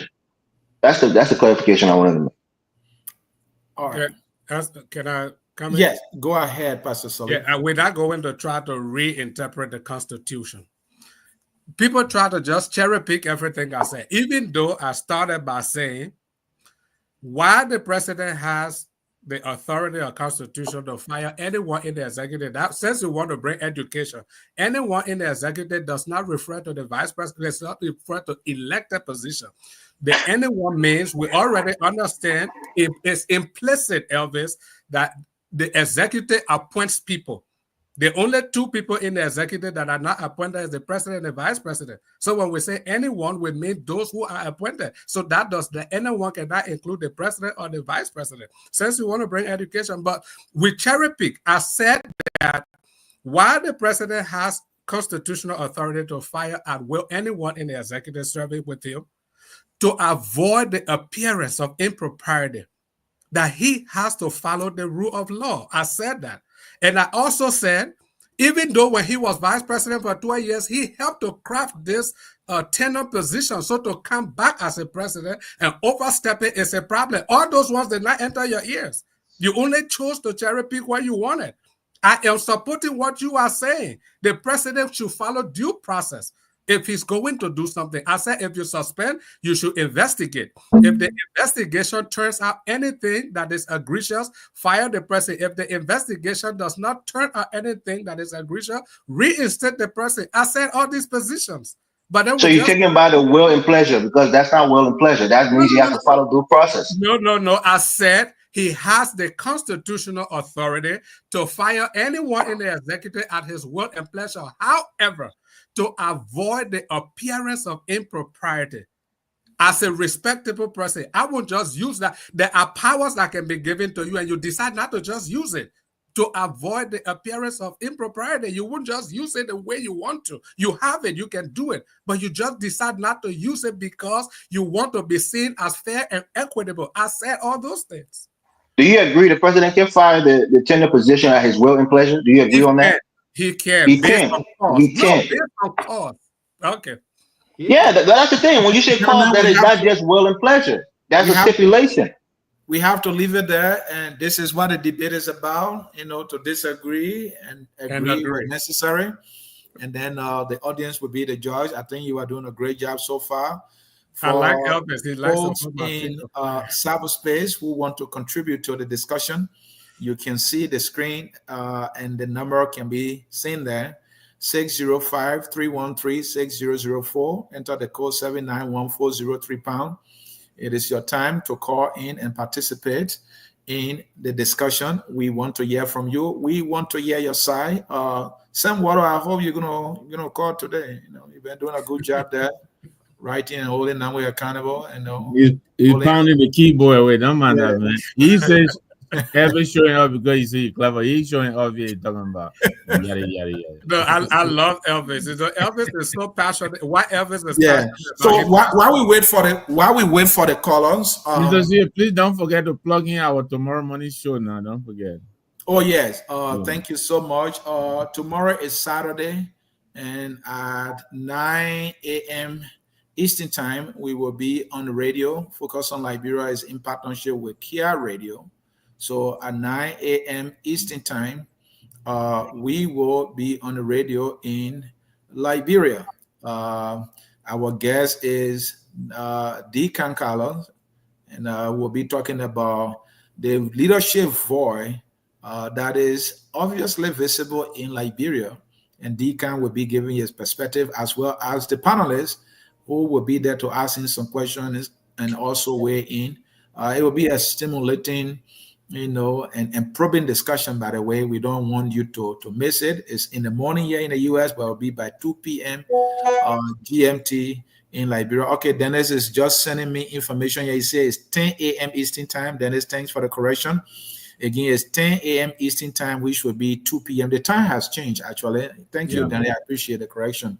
So our man Dennis Jai will be on that one with his panelists, 10 a.m. Eastern time. Do not miss it. FOL will be on the radio in Liberia. I don't like that guy, Mr. C.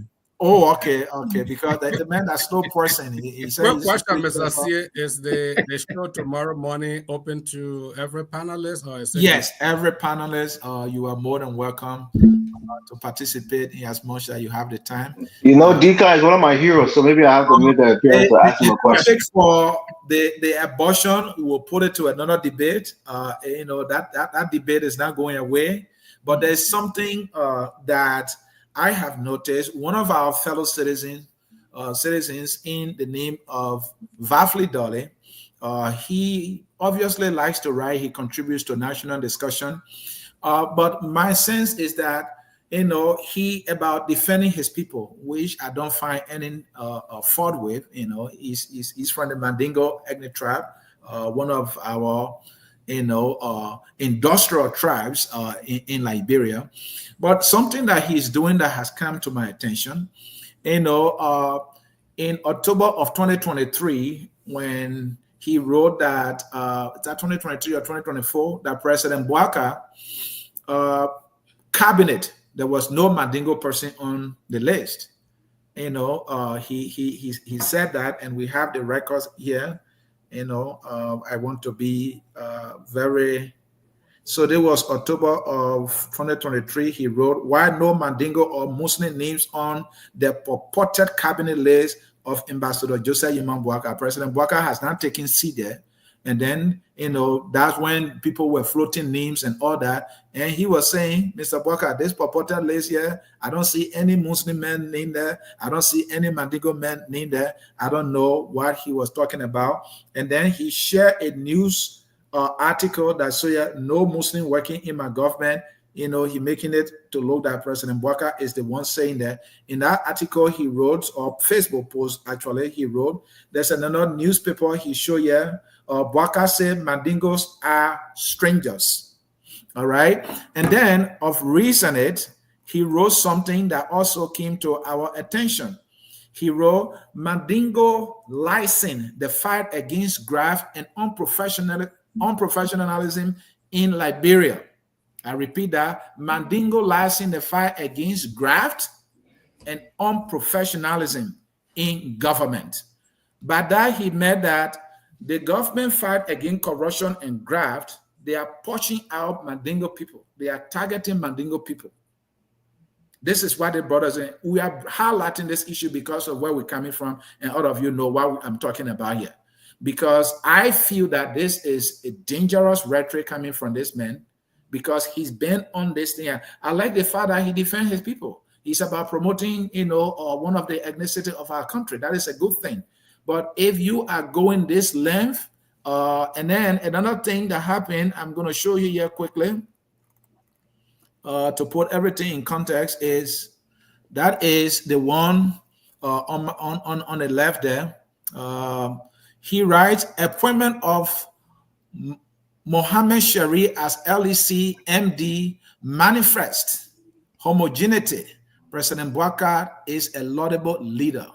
Far from political polarization, the community is excited with the appointment of Brother Mohammed Sherry, a renowned financial expert and capable administrator, as managing director of the LEC. He's now thanking President Boycotts for appointing a Mandingo man to be head of one of our agencies. But he went after President Boycotts because he sensed that President Boycotts was targeting Mandingo people in his government and pushing them out. He mentioned A.B. Kroman and some other people. Before President Boycotts could even take office, this man was saying, "Well, no Mandingo person on the list." I don't like this because of where we're coming from. We don't want to go back to anything negative. Look, Mandingo people are qualified, they are competent. All right. Whatever job they qualify, they will get it.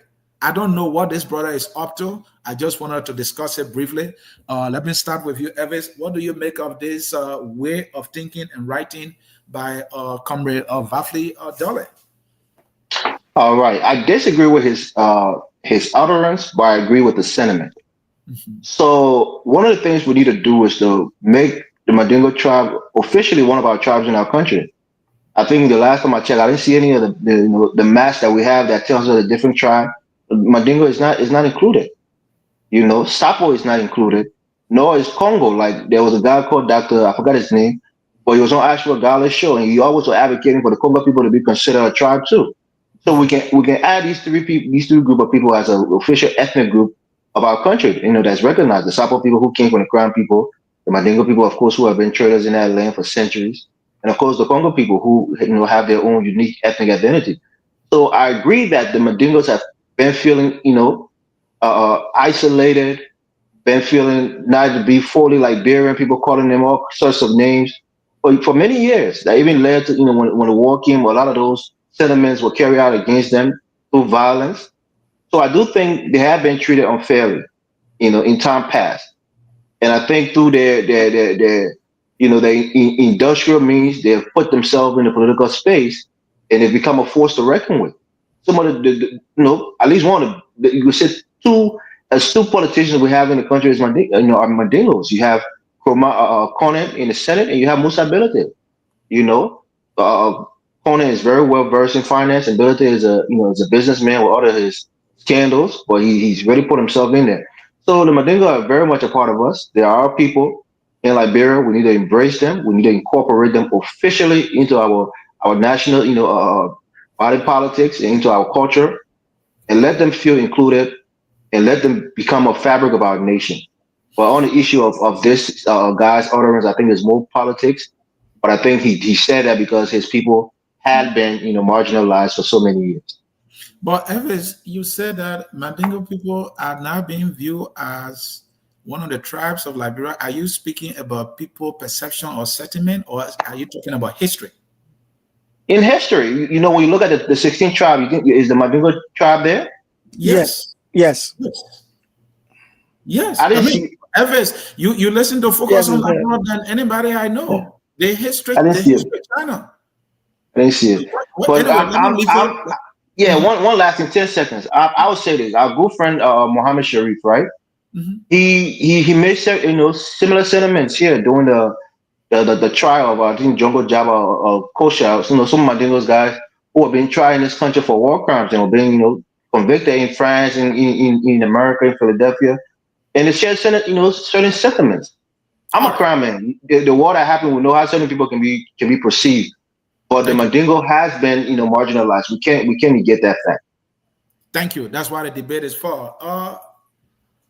Dr. Pearson, how you see it? Yeah, I should say upright. You mentioned also Sapo. The Sapo is within the crown, the crew group. Evis. The Sapo is one of The Sapo people can come from the crown people. They are people. no. The Sapo is in the crew group. The Evis. Sapo are our people, my man. How you tell me? I'm a crown man. No, The he's Sapo people telling you left what us. They is said we're too written, violent. Evan. All right, No. I would not argue with that. There's something we can all look up. But let me say this. I think that the issue with the Mandingo conflict or of identity in our country, whether we recognize them or not, has been one of those very critical issues. And I think for a long time, like Evis was just saying, a lot of people believe that it's not part of our 16 tribes, but it is listed as one of our 16 tribes. Some people argue that it was those getting citizenship in Liberia, all that kind of thing, but it is not true. I think they are part of the initial groups that migrated into Liberia. That cannot be argued documentarily. So but this is what I would say to what you mentioned with the guy. I think that just political talk, and you were looking for some political capital. So they will make noise. Anybody want to advocate for the group can advocate for the group and make noise. But if you look in the government right now, we got more Mandingo people in the government than we got Grebo people. Trust me, we got more Mandingo people in the government than Grebo people. So my county has been marginalized seriously. All right. And we all can advocate. I think if I wanted to advocate for Grow Poto, I should be doing the same thing like he's doing. And maybe President Broga would name somebody to be one Grow man to be one minister tomorrow. And, but I mean I feel there's no reason to fault him advocacy for any group in the country to be represented politically. It's a good thing. I think advocacy is laudable. If you can achieve his goal, then go ahead, man. Make as much noise as you can make. Because right now, Liberia is run by Lofians, and I'm thinking I'm going to Liberia next month. When I get to Liberia, I'm going to denounce my Liberian citizenship and become a Lofian, and I'm going to take on a Lofian citizenship. And hopefully, President Lofians are Liberian. So why you deny your Liberian citizenship? The people say there are 6 tribes in Lofa. Remember that? Yeah, because right now, it is more profitable to be a Lofian than a Liberian. And, so I mean that's the situation. All right. Thank you, Mr. Namwed. You got your meaning there on that one, please. Yeah, look, I agree with most of the speakers. I think Mr. Dolly has to be careful here. I can understand the advocacy. Dolly has been, around for a while. I understand the advocacy, but he can't be contented with just one hire in LEC. Then the whole Mandingo tribe is taken care of. I don't know. I don't understand that. Mama Kability is one of the prominent government officials in this country. She brought a yellow machine. I wanted she forgot about her. I think she's Mandingo. Dr. Pearson is right. There are more Mandingo people in this government than even they are Southeasterners. So he wants to be careful, especially coming out of the door and the Crown experience with the Nimba people. Stoking, ethnic division. Look, that thing is very combustible. It's very, very. It can take on real life of its own in no time. So I would just admonish him to be very careful. I can understand him trying to advocate for his people, but you got to first look around you, my brother, and see what is happening around you, and then decide whether you are in isolation or, because there are a lot of people who are being excluded from this government. And we all know that we said it over and over. There's more local people in this government than any other county. But to just say the Mandingo people, I think that is, I think he's a little bit he's being a little bit disingenuous. I think the MD for the National Port Authority is exactly Sekou Dupley, I believe that's his name. Mm-hmm. Yeah. All right, Pastor Salif, you are muted. Man, don't forget to unmute yourself. Sorry, let me take my cue from J. Victor Nangwe. I mean, this ethnic few, we don't want to fan that flame. We know where we're coming from. The whole war in Liberia, the nonsensical war that just destroyed the country, destroyed 250,000 of the people of the population, it all stemmed from ethnic tension. We don't want to fan that kind of flame to go back. So those kind of sensational writings, everybody in Liberia can decide to do the same thing. I don't see how many Gola people in this government. I don't see how many. I think Gayman wrote something. Maybe he was kidding. How many Bassa people in the cabinet? So everybody got, when it comes to Lofa, yes, while we talk, there's so many Lofians. But I mean, if we critically look at it, Lofa is the only county that got multiple tribes. So all we see is, the president is from Lofa, but they might not be from the same tribe. There's so many tribes from Lofa. Meanwhile, we got some tribes that come from 2 counties. You got Bassa people. In fact, they come from River Says, they come from Grand Bassa, they come from Magibi, even part of Bong. So let us be fair in discussing the thing. From the time I was a kid growing up, from the time of Haji G.V. Kroman, we have Mandingo people been playing prominent roles in Liberian government. The only people, if there's anybody marginalized in that country, will be Fula people, as somebody said. They are the only people who have never been recognized, and they've been there for all these years, so they are the only group. So let us not fan these flames. If we look in the administration, I think Dr. Pearson said that you got way more Mandingo people in prominent positions than any other group. When it comes to the Congo people becoming a tribe, I don't know how that is. The common language that binds them when we talk about tribe is mostly language and culture. It's not just culture. The common language that distinguishes one tribe from the other is the language. And the Congo people, unless you are from the traditional English, you're not a tribe, So I don't know why we're talking about that. But yeah, this guy should desist because he's planting seed in the young generation. As these young people get exposed to those things, they get radicalized. you know, and then you don't know some of these things are time bomb. You don't feel the effect of his writing now until 50 years, 100 years down the road and say, oh, these are the, you know, writings of this dollar guy, and you know, anything can happen. We don't want to go back to that ugly past, so let everybody. Yeah, you know. No, but quickly, gentlemen, how do People you working measure on the that with form, any Mr. Sear. bias? How do you measure that with any bias?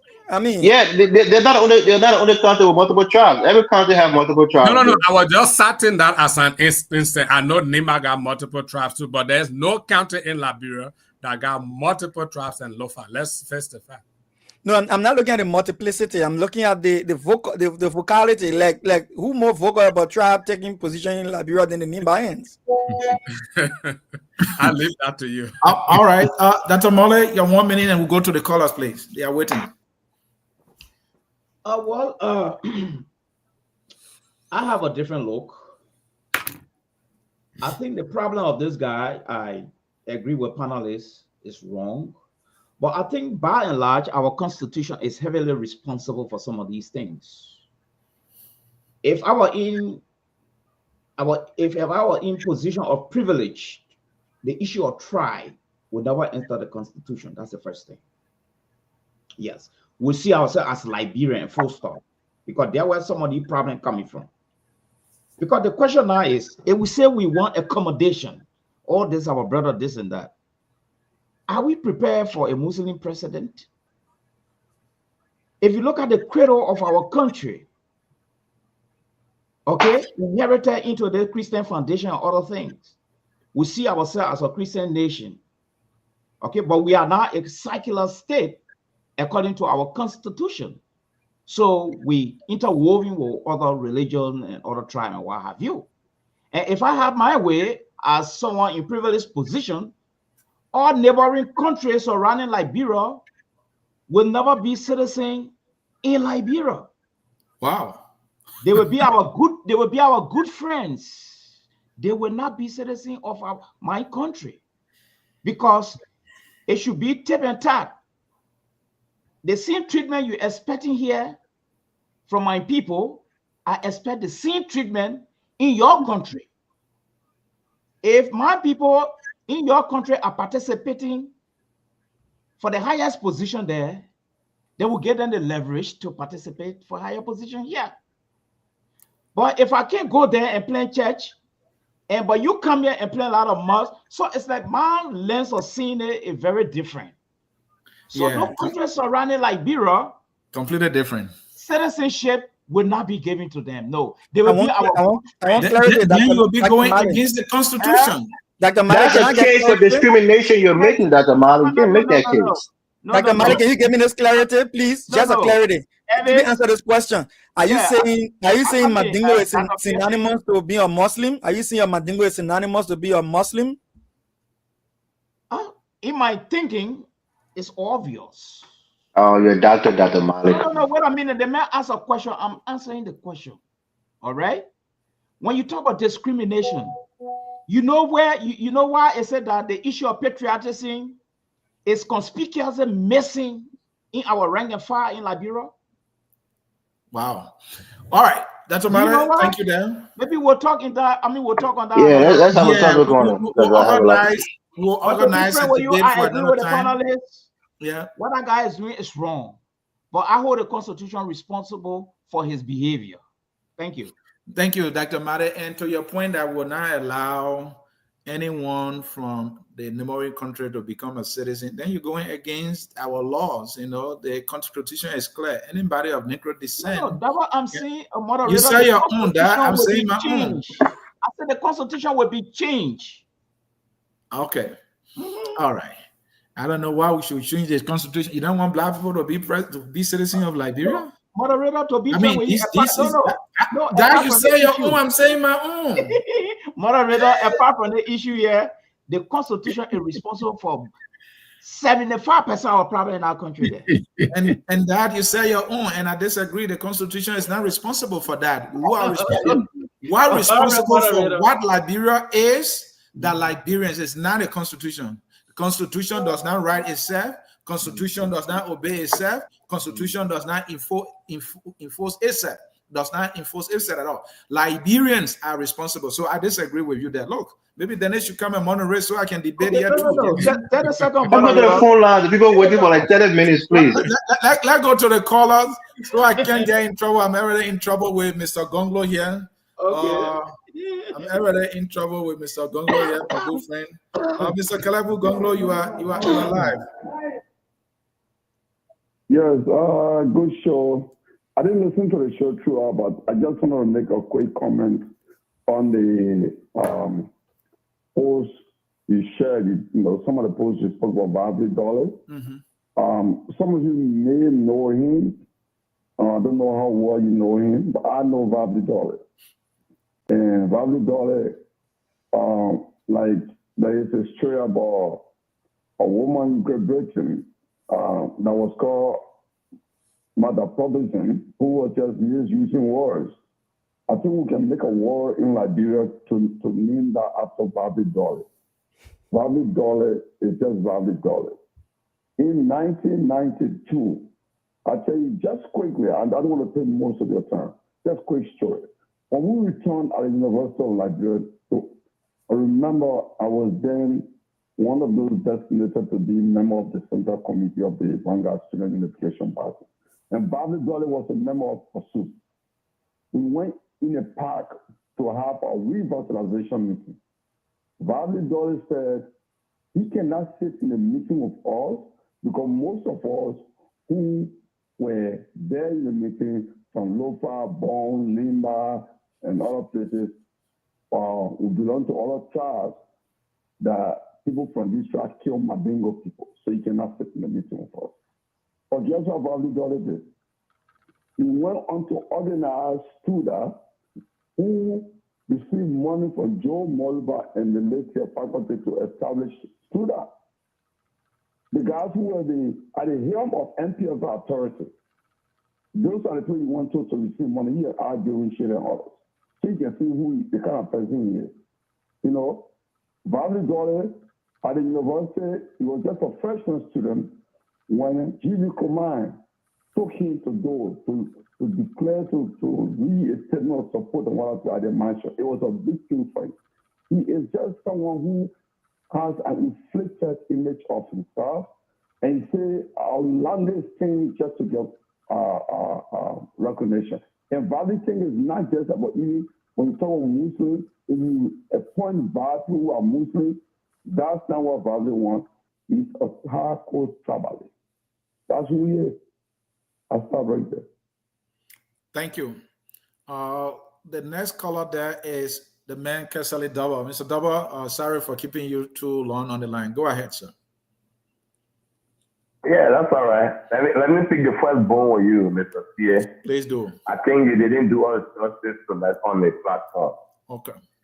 On the issue that has to do with NAFA bus, I expect to have brought in the board report first before putting all of the panelists in trouble. Because the first thing that the children even had said, had they gotten the report initially from you, I don't think some of the things they said were said it, you know.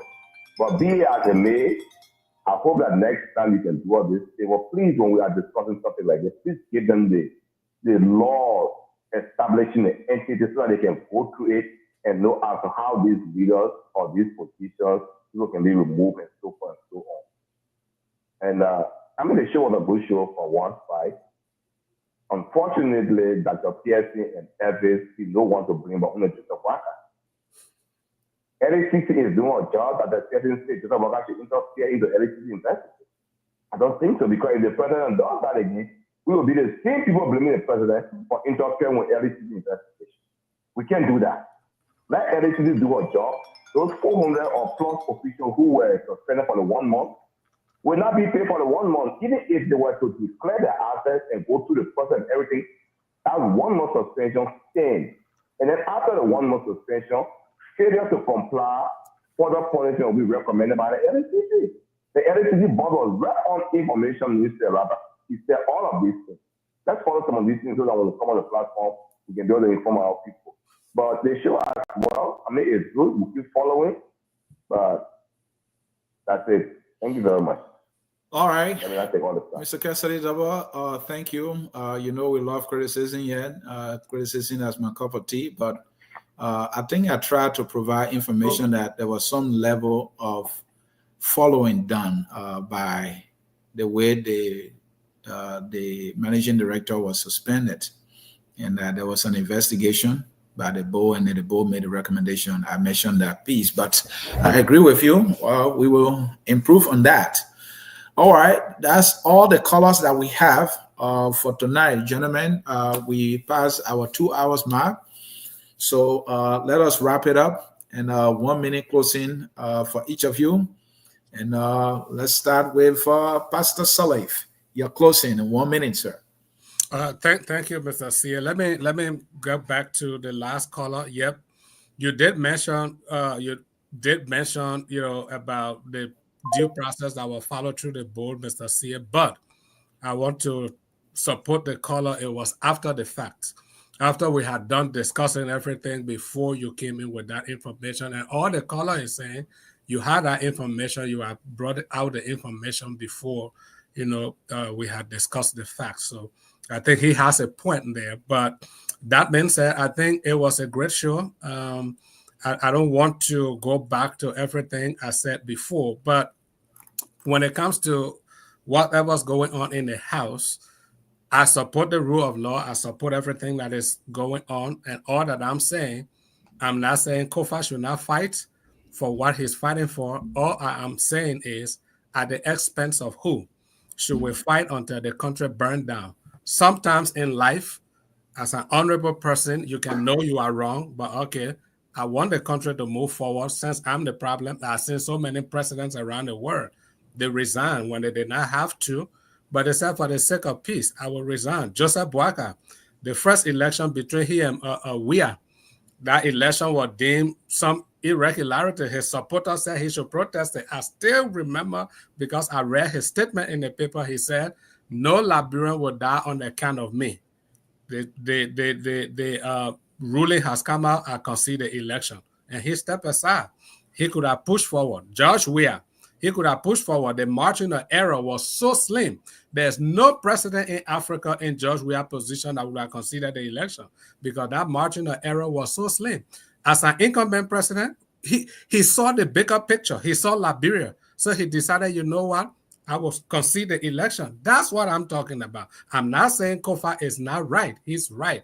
But when you fighting, let's look at the bigger picture. I could fight. He could decide to fight for this thing for the next 3 years, 4 years, 5 years, 6 years. It is at the expense of the country. That's all I'm saying. I support the rule of law. I'm saying, as an elder statesman, some things can be hard to do, but you can say, you know what? I'll be the sacrificial lamb. For the sake of my country, I'll step aside. And then while I'm in the House, I'm going to champion a change so that this thing that happened to me will not happen to any other speaker. That's how statesmen look at things. That's all that I'm saying. So to think that, oh, I'm against the rule of law, I'm not against it. I'm just looking at the bigger picture that Joseph Boycotts saw, the bigger picture that George Weah saw, and they both consider the elections. Kofa can also see that same big picture. Thank you. Evan Morris? All right. Thank you, Mr. C. It was a spirited debate tonight. Well, let me apologize for two things. I was wrong when I said the Mandingos are not an official tribe. I've been corrected. I take that, point of correction. And also to the gentleman, I think Ms. Glennie was saying, I don't know who he is, and I wasn't casting aspersion on him personally, but I'm saying probably, based on the history of what happened at different agencies, people get in there, they tend to, take everything out of the lifeblood of that agency and leave it dry. But he may come in there and do a good job. I preface my statement by saying probably, so it's not a definite. But I still think what happened was wrong, and Emma Glasgow has done a good job. I think she deserved to keep her job. Lastly, on the issue of the Mandingos, right? Look, we can't deny the fact. In the history of our country, the Mandingo people have complained about being marginalized, whether it's based on their religion more so than their ethnic group, but they have been marginalized.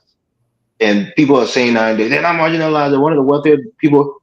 Yeah, they're industrial people. They do business. They get a lot of wealthy people within their tribe. But in the political space, you can definitely see they've been marginalized. I think Dr. Miley or somebody asked the question, if we ever think we'll get a Mandingo president. And that's the biggest thing. Do I think we'll ever get a crown president? It's slim, but it can happen. Do I think we'll get a deal president? It can happen. Really, there's nothing holding them back because they're quote unquote a tribe of Liberia. But in this case, the Mandingo, who have been seen to be predominantly Muslim, their religion is something that also divides a lot of Liberians who are like 80% Christian in the country. So let's not beat around the bush. Let's go straight to the issues and say, yeah, there has been historical, discrimination, and this is a conversation we need to have. And Mandingo clearly wants to have that conversation. I'm receptive. I'm willing to have that conversation when they are. Thank you. All right. Dr. Pearson.